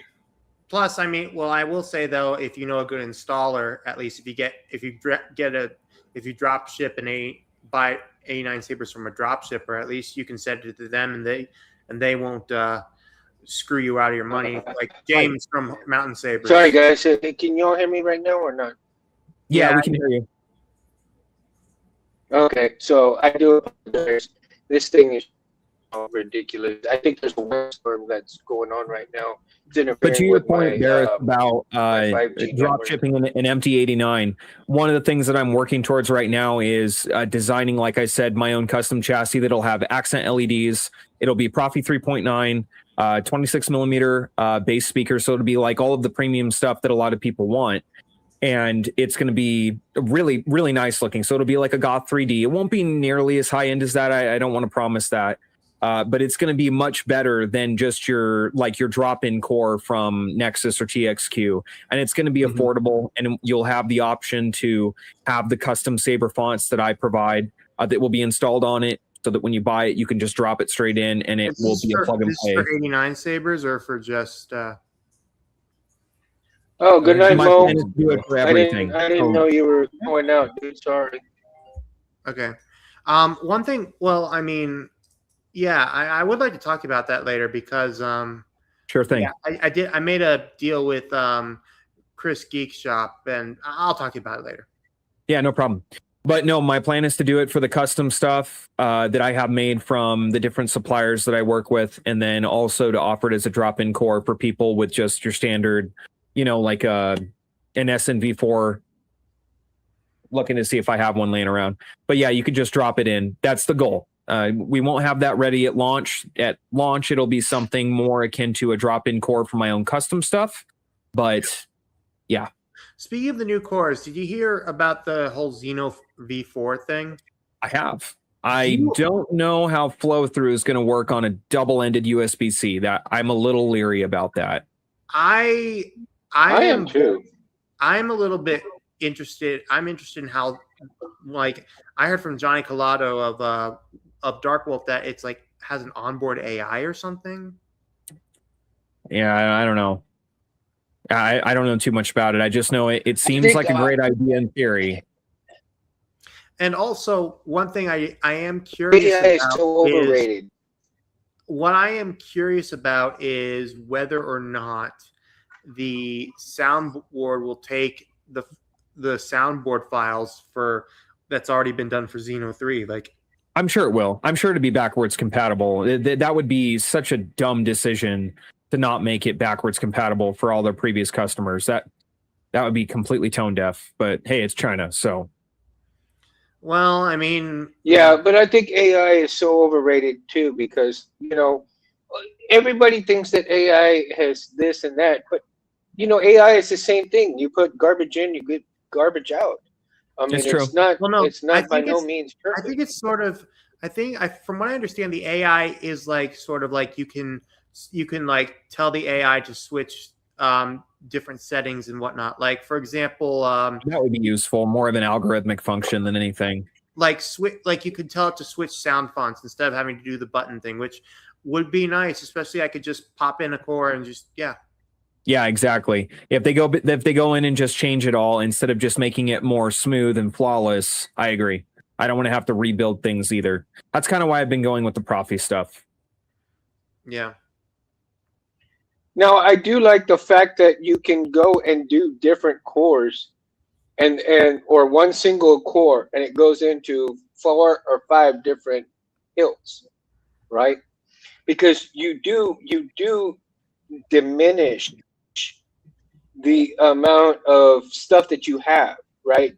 You may have 5 or 6 hilts, and then you got 5 or 6 different chassis, and then you got to switch out the chassis for this and this and that. Whereas you Right. have one chassis and you switch out to all these different different hilts, and Yeah. that I think is going to be. I hope that becomes the norm, because you when you have a singular use in a core within, whether you use a Profi or whatever board you're using, but when you can utilize that singular core for 5 different kinds of hilts, yeah, you're gonna have less stuff around your house. You mean you don't have all these different cores laying around. Then you got to go, oh, I need this core, that core. No, a core that looks just as cool on everything else that you have in those 5 different hilts. Let's say maybe you need 2 cores, 3 cores at the most. You don't need 10 or 12 cores, even though you got 30 or 40 hilts. Right. You know? And I will say I love the way that the Nexus stuff is just so accessibly and easy to install. Like, I just bought a brand new, Xeno version 3 core that I put in this for a buddy of mine who has one of my original Yun sabers, and it dropped right in. It's super simple. And it replaces the crappy one that he had in it from before, because the new stuff is really stable. And I like that, but it doesn't have any soul to it. It's just function. It works, but it's not, it's nothing to look at, really. Yeah, I really think that it should be more functional than anything else. I mean, if you're going to have a shelf queen, should you really put electronics in a shelf queen? Yeah. I mean, you got to think about that. I mean, think about that, all my because hilts are shelf queens, but they can fight. then they're not true shelf queens. Screw your definition of shelf queens. All my sabers are queens, and if they can't fight, they're thoughts. That's funny. But they fight, so you can't consider that. Oh, okay. This is my opinion. Everybody's entitled to their own. I don't do that. But if you got a queen that's sitting on the shelf, it's not doing anything. But if you can fight with it, then it's not a true shelf queen, because you can pull it off and kick some ass. Right? There's a fine line. There's a fine line between the two with a blurry center. Okay, I'll agree with that. I'll agree with that. You can have like your 1-to-1 movie replicas that you sourced all the original parts for with like a Goth 3D, like Master Chassis. I wouldn't want to fight with it. And that's what I tell people when they buy some of the Profi sabers that I offer. They're like, hey, can I fight with this? I'm like, hey, yes. Do you want to? Maybe not. Yeah, I wouldn't either. No, I agree. Unless you got money to buy the same thing over and over and over again. But who these days has that kind of money? Yeah.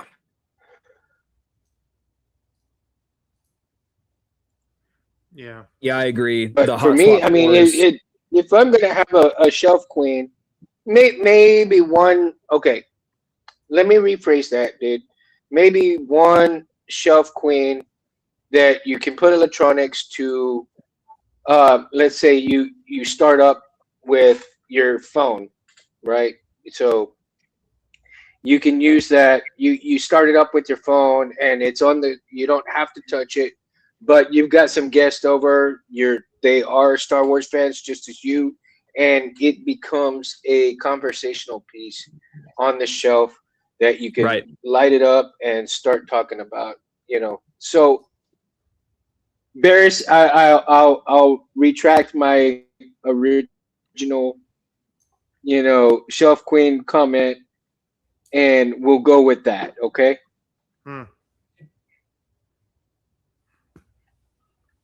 Hey, come on. No, you're fine. You're fine. You're fine. I stand. Oh, no. I can stand corrected, and I can say, I can admit when I'm wrong. Yeah. Not many people in this industry will admit shit like that. Hmm. But yeah, I see that point at that shelf point at Queen for that kind of electronics and not being able to get into a fight with it. Yes, I agree with that, and I stand corrected. That's actually a big So point of contention for a lot of my new customs right now, because the magnetized core that I have in them is just fine for display purposes. It works perfectly well for everything. But what I've run into that was a completely unforeseen. It's my own fault. I should have thought a little bit further about it. I was just so consumed with making sure the hilt was beautiful to look at that I didn't really think about whether or not the hilt or the core itself might have problems. And so when you swing it, the centrifugal force of the motion of it will actually separate the magnets. So what I did was I worked up just a little spacer, the combat spacer that people can just ask me for, and I just include it. And it just takes up that extra distance at the bottom mhm. without blocking anything, and it will just snug everything up a little bit tighter, and it solves the problem. But that's on me. So then, would you say that it would be more Yeah. advisable to get it empty or get it installed? So, I mean, yes and no. So the core that's in it is perfectly serviceable. It's a solid X-Tech chassis. It works great. There are some things that I want changed about it. And I've been talking to my engineers about that, and I explained to him very clearly what I do and don't want. And the big one is that we're not going to be doing the magnets moving forward. Everything's going to be just a solid core chassis. I get that people want the pogo pins for the quick connect and everything. I don't know. I personally like solid core chassis. I think if you loosen up a single set screw and the whole thing comes out and it's got a crystal chamber and it's beautiful to look at when you're servicing the saber, you can still have the hilt come apart in two sections so that you can have easy access to your battery, your kill switch, your recharge port, and your accent LEDs without compromising anything. I just don't see a reason to have a two-part chassis, me personally. So the cores that I'm going to be designing for the future are going to be solid. But to answer your original question, Barris, you could order it installed. And if you want, like I said, we'll just include the spacer, and I've tested it. Solves the problem completely. And it's actually really convenient. Here, I'll grab one so I can show you real quick. But it's super convenient to just be able to pull the chassis out real quick with the magnets for modding the Profi board on the fly. So you can just plug it in, unplug it, throw it back in, pull it back out, and it's super fast, which was what I was thinking originally when I used it. I was like, man, this is just going to be super convenient for everyone, until they were like, hey, when I swing this in combat, the magnets are pulling apart. And I was like, oh, I didn't think about that. Yeah. Well, in that case, I think it would be good. I'm guessing in my case, if I'm going to buy from you, I'm going to wait until that whole thing is fixed, if you know what I mean. Yeah. No, that's perfectly understandable. We've got the there are a couple exceptions, like the Dynasty series sabers.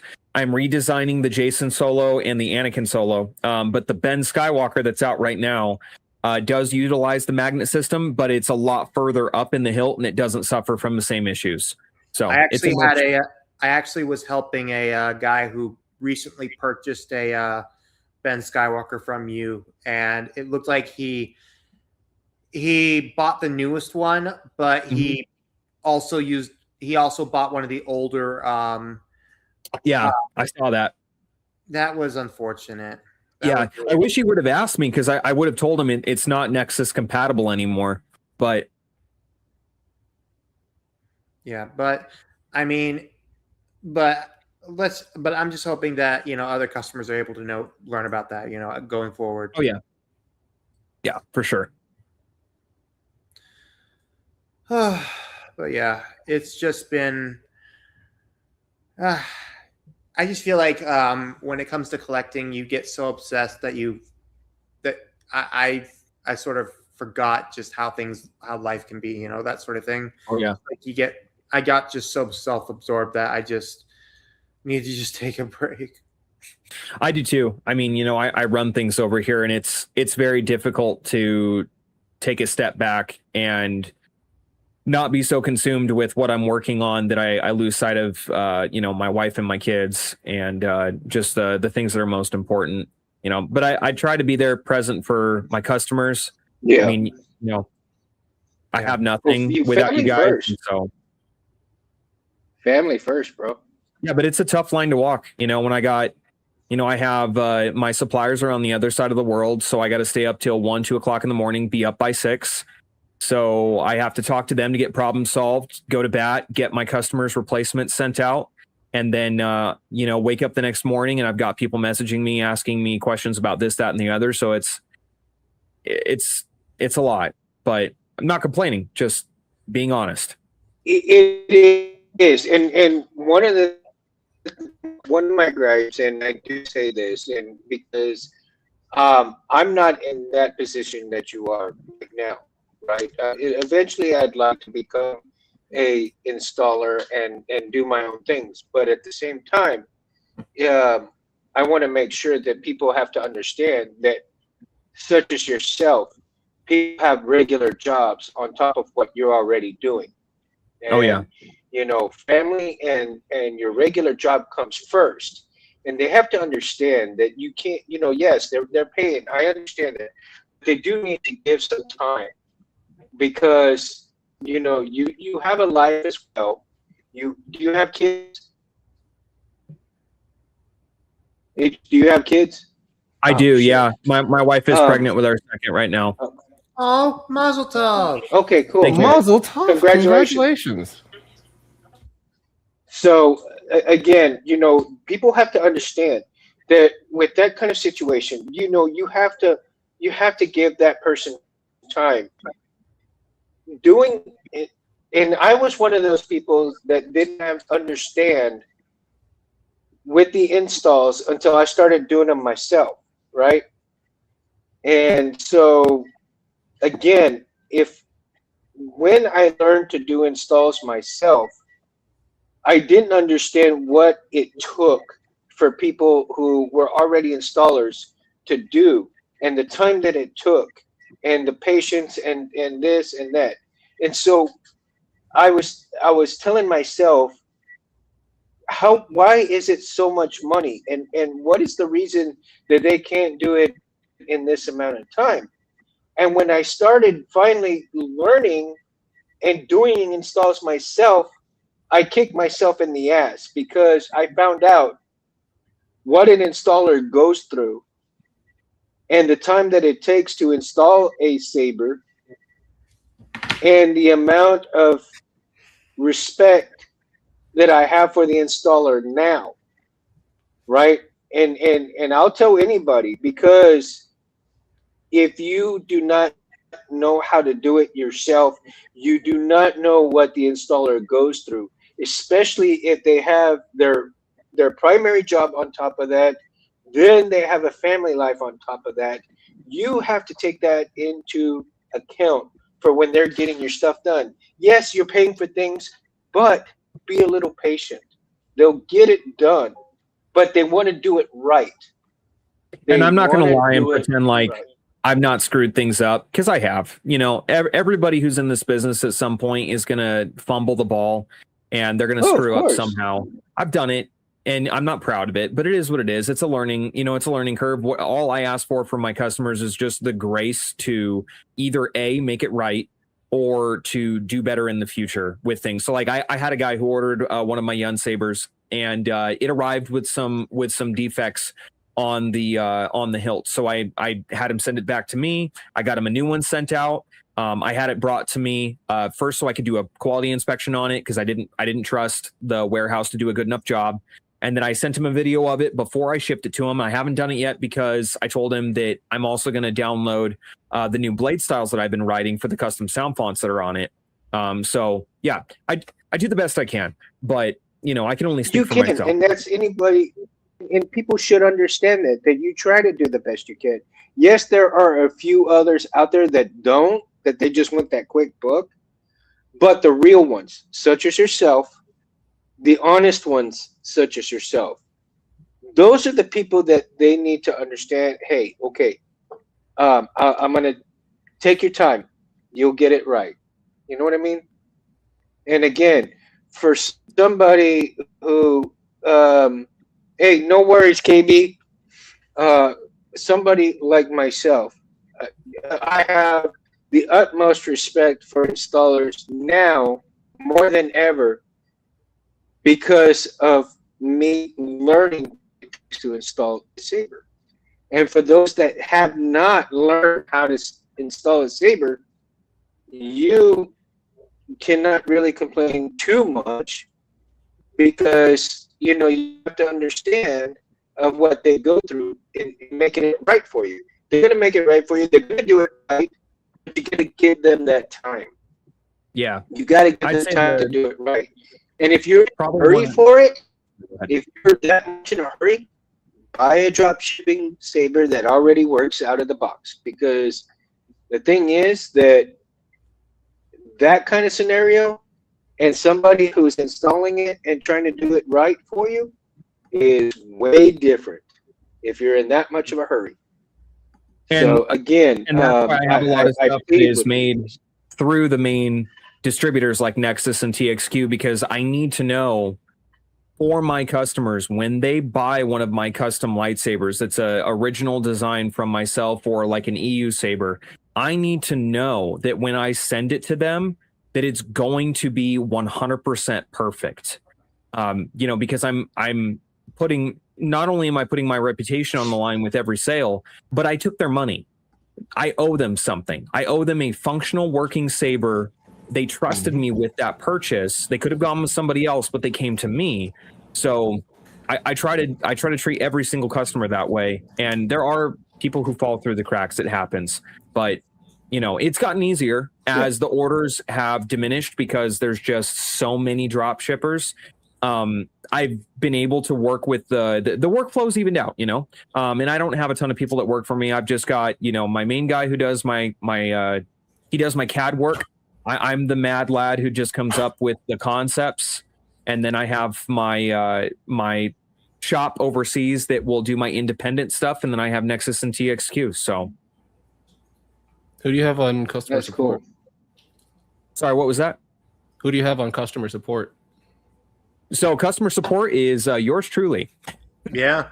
I do the web dev, I do the accounting, I do the design, I do pretty much everything outside of the actual like physical programming. And even then, a lot of the profis that come through have passed through my hands, and I've quality checked them and had to redo the blade styles and fix them before I sent them on because they came with a corrupted SD card or something happened and I just wasn't happy with it. So I wear many hats, but yeah, I don't have anybody that's working directly for me in that respect. It's just little old me.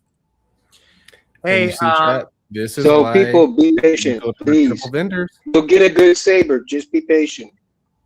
Yeesh. Be patient. You'll get a good saber. I do have a caveat. I feel like there should be a caveat with that. Be patient, yes. However, if any vendor has you waiting more than 6 months for your That's saber, it is unacceptable. custom. Completely. Absolutely unacceptable. Get your money back. Well, yeah, There is no reason for that. None whatsoever. yeah. The No, longest more I've than ever 6 had months. I anybody agree wait with that. I is agree with 1 that. month. Like I had 3 this last month. There was a batch of 6 orders that were going international. 3 were going international. 3 were coming to the States, and they got rejected by customs. I didn't catch it for a week. The maximum wait time was a month. I refunded each of the customers a portion of the sale. I had to eat like close to $400. Yeah. Yeah. crazy. It is what it is. Like a month is reasonable. Especially with Yeah, a what's month is going on now. reasonable. I agree with that. 1 month is reasonable. The amount of people I've seen in the lightsaber Discord that are still waiting on their Saber Forge order is insane. I know. Yeah, I've now that is heard crazy. bad stories. It's insane. But that's again why I want to go to small batch orders.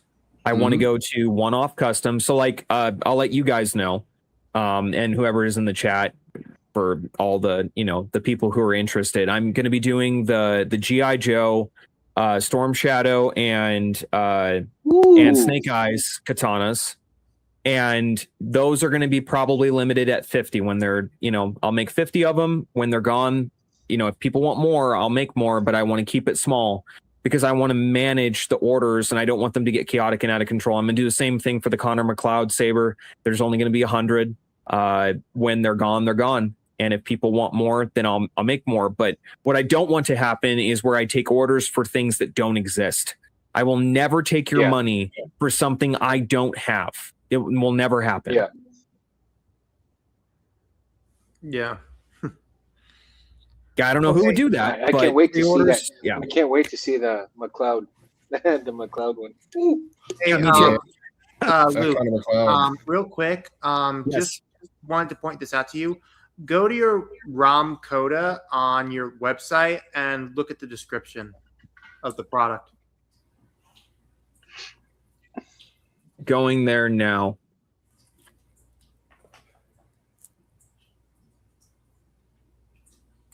Tell me what's wrong with the description. Well, I'm not even able to access it right now. It's under maintenance. There could be there's probably a typo though. Oh, it's more than a typo. Let me see let me see what's going on.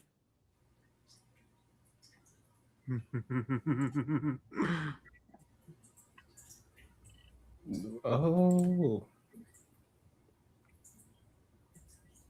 And see, I can't catch all this stuff without your guys' help, so I appreciate it. No, yeah. Vegas is good at finding stuff like that, man. He is good at finding he's pointed out like several things to me in the past, helped me catch glitches and other things. I don't love this website. WordPress is very difficult to use. So we're rebuilding a new one with Wix. It's just going to take a little bit of time. Yeah. Well, I'll just tell you what it is. You put the description for Jarek's lightsaber under ROM coda.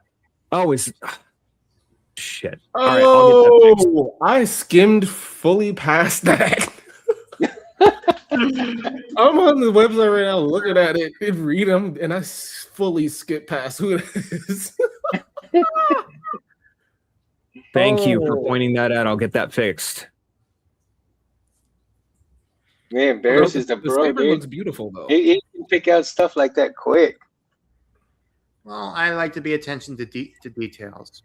It's both a flaw and a He's strength. very detail oriented. I have to And admit, see, I'm a big picture guy, Barris is one so of the most detail oriented people I've met. Barris is that guy. He is that one of one. yep, Thank yep, you, I see it. Orlando. Cool. Right, Orlando? Eagle eyes. Eagle. That's funny. eyes. Yeah, so I was wondering though, Luke, with your partner with 89 Sabers, what like specific hilts do you want on your what 89 hilts are you going to have for your website? Like, Great question. So I want the Graflexes. I want the ES4, the ESB, and the ANH. The Vader hilts as well. I really love what they've done with those. I'm really keen to get the new Leia hilt. The EU Legends Leia. but if a customer wanted to make a request for a certain Sabers by 89 Sabers, could you? Oh yeah, absolutely. Okay. You know what you should do is with the Graflex and with the MPP, you should have the different versions, the swappable versions for yours, because when you think about it, well, at least have the option to purchase, because that way people can, swap out different parts and go from an ANH Graflex to a Force Awakens Graflex and so on. No, it's a great idea.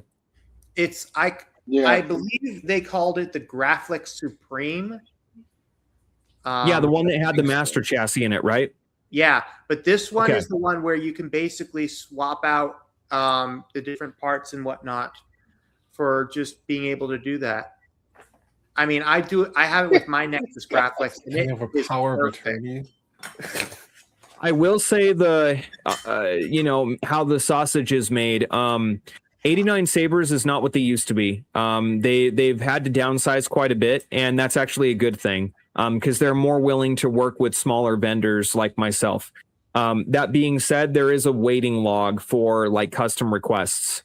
So trying to get something like that done, it's very possible.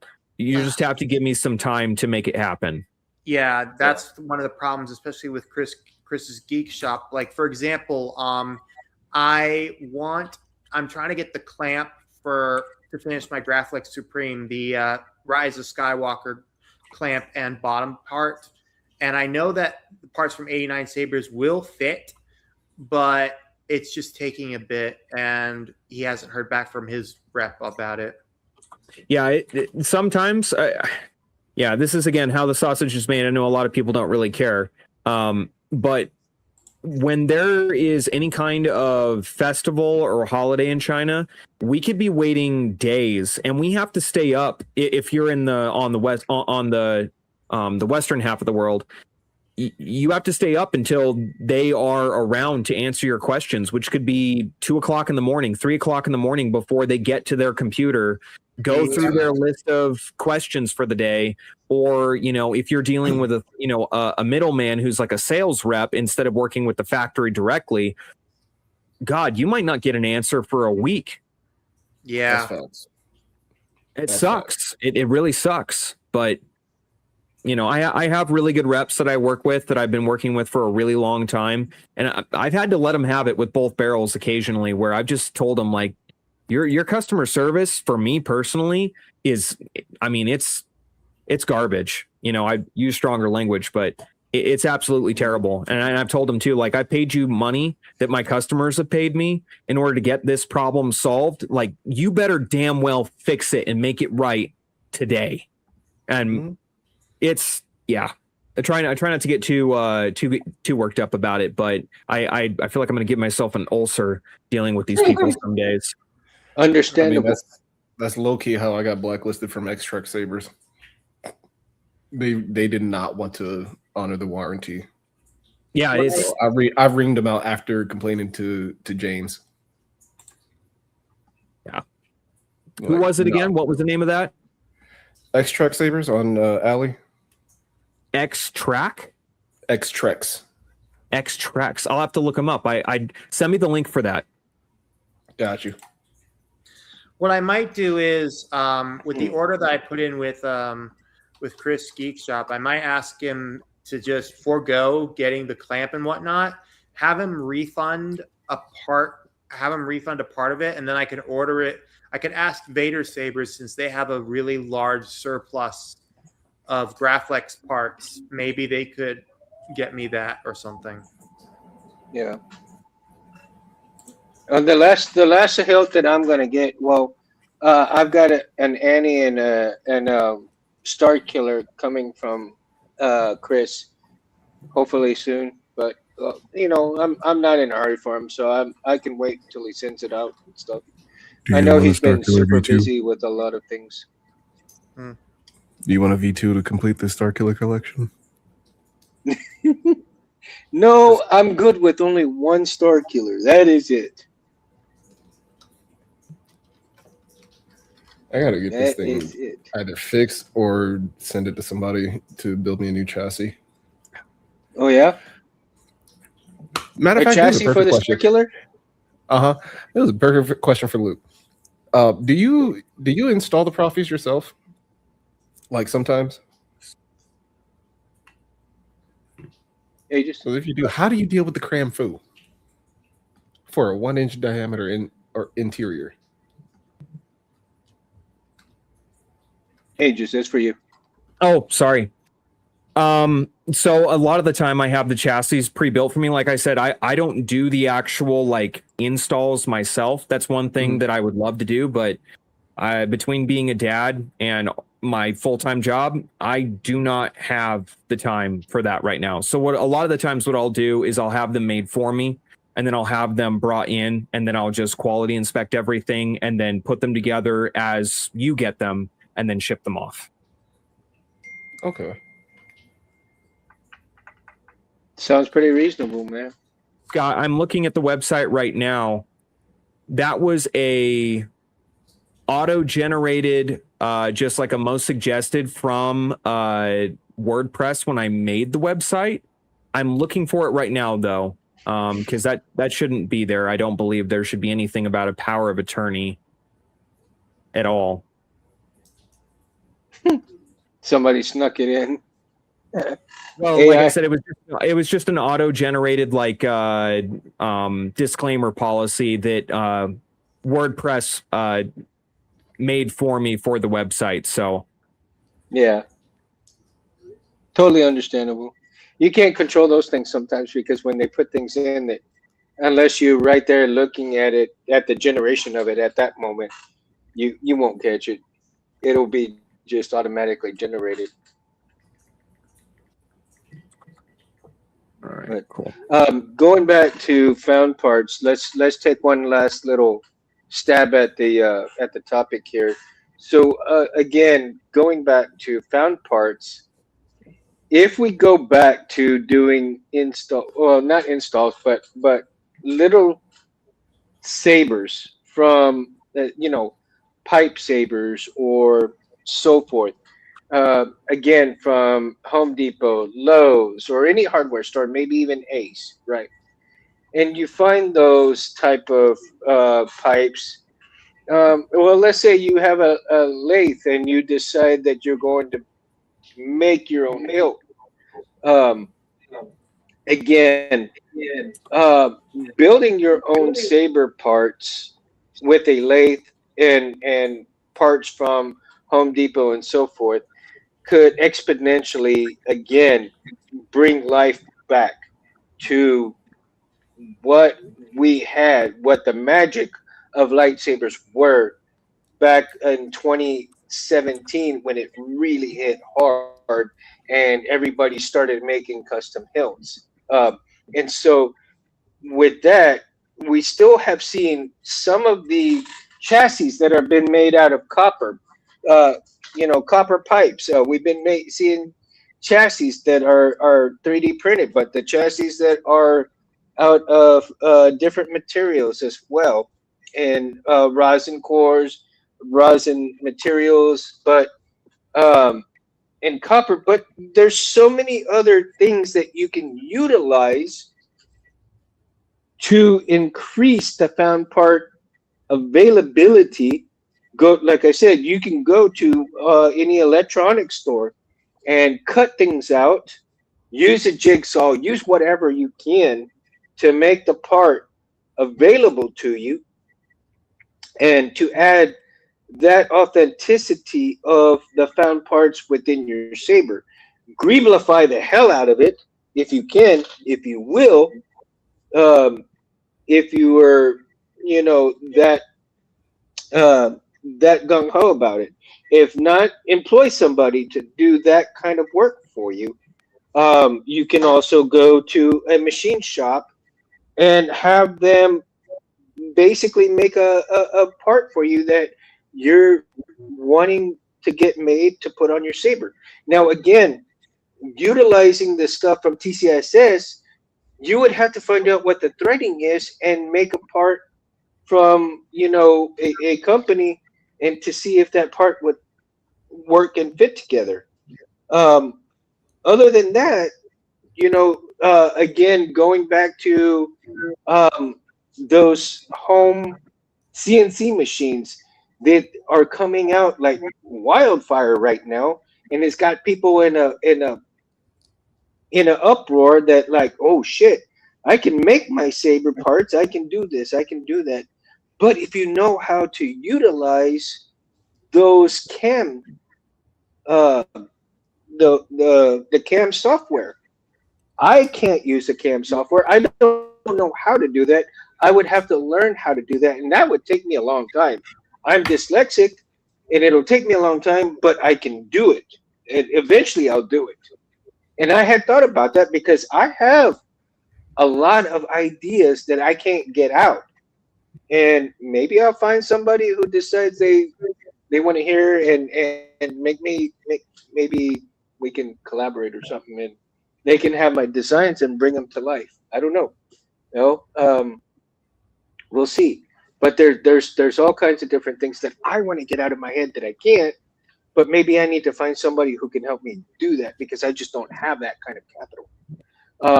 However, again, I'll go to Home Depot. I'll find these kind of little nuts and bolts or whatever to put on the saber to make it look other than what it is. I mean, if it's just a saber that is plain, make it look not plain.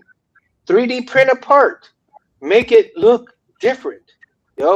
Use rubber gaskets. Use something different, right? I mean, the different things that you can utilize out there is exponentially your ballpark. Limitless. It's really limitless. Exactly. Like the only limitation is your imagination. Yeah, exactly. You know that saying, and I forgot what movie it was from, but this world can be as big as I think here it is. If you remember Mark Dacascos, and it is Only the Strong, and he was telling the guy named Orlando, I guess, the guy that he really took to. He says, this world can be as little as your own little hood or as big as you want it to be. And that, I guarantee you, that quote right there, if anybody could listen to that and adhere to that, the world is yours. And you make it what you want to. And I found parts, whether it be, drop shipper or whatever, that is all your choice. You make that choice. You deal with the choices that you make. But again, the found parts, uniqueness. You want uniqueness?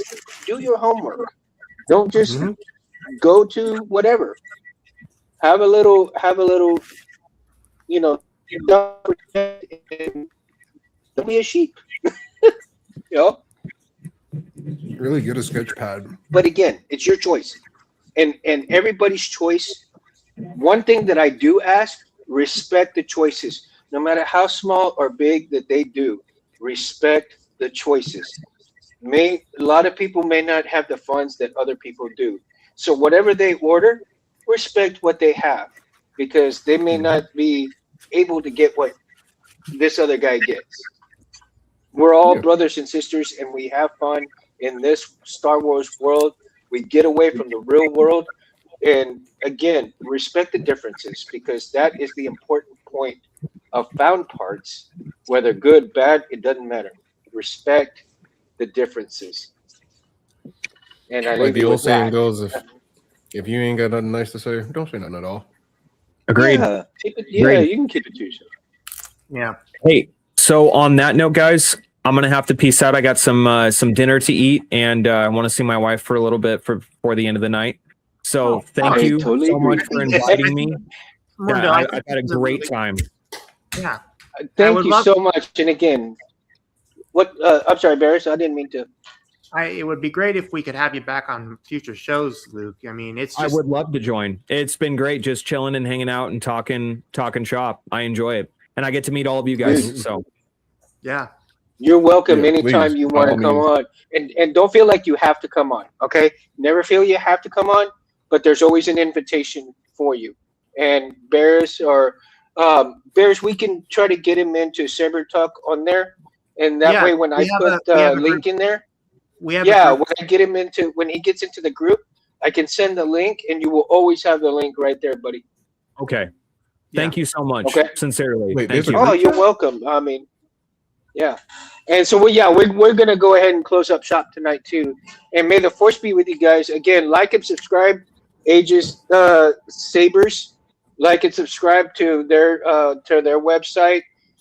I believe he is a genuine person with a genuine interest and love for sabers, and he's willing to help you out make sure you go to the website and buy some sabers.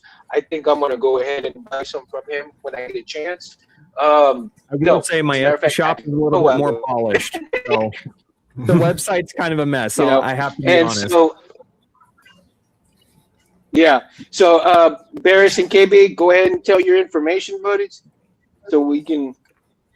The Southern Skywalker on Instagram. Barris, you want to start? I just did. You're slow. Okay. I think you're lagging. KB. KB's Workshop on TikTok and YouTube. KB _sabers on Instagram. And Oh, I am Edmundo and, Cabrera the third. Oh, I'm sorry. I didn't mean to interrupt. Nope. Queen's Guard of Charlotte. We have our Jedi Knight Trials this July 5th. So I might be a little too battered to be on. I'm going through my second round of trials.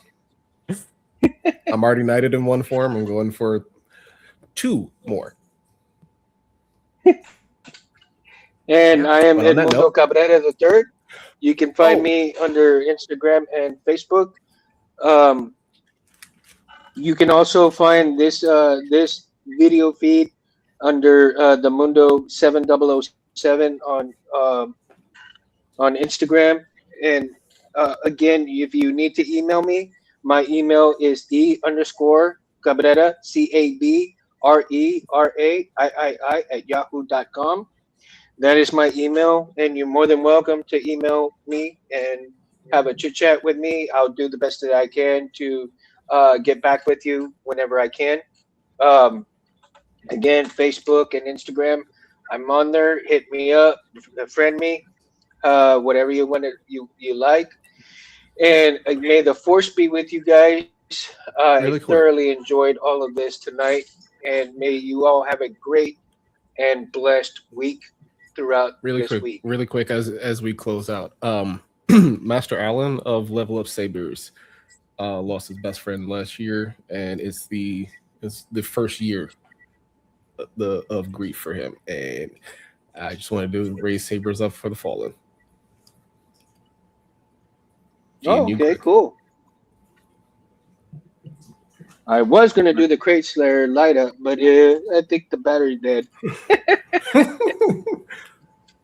Go figure. Too many problems tonight, but it's all good. You got to roll with the punches. That's what it's all about, man. Again, may the force be you guys again. Guys. Aegis, keep in touch, man. We hope to have you again real soon. Thank you, guys. Have a good night. Have a good night, everybody. Peace. Bye. Okay.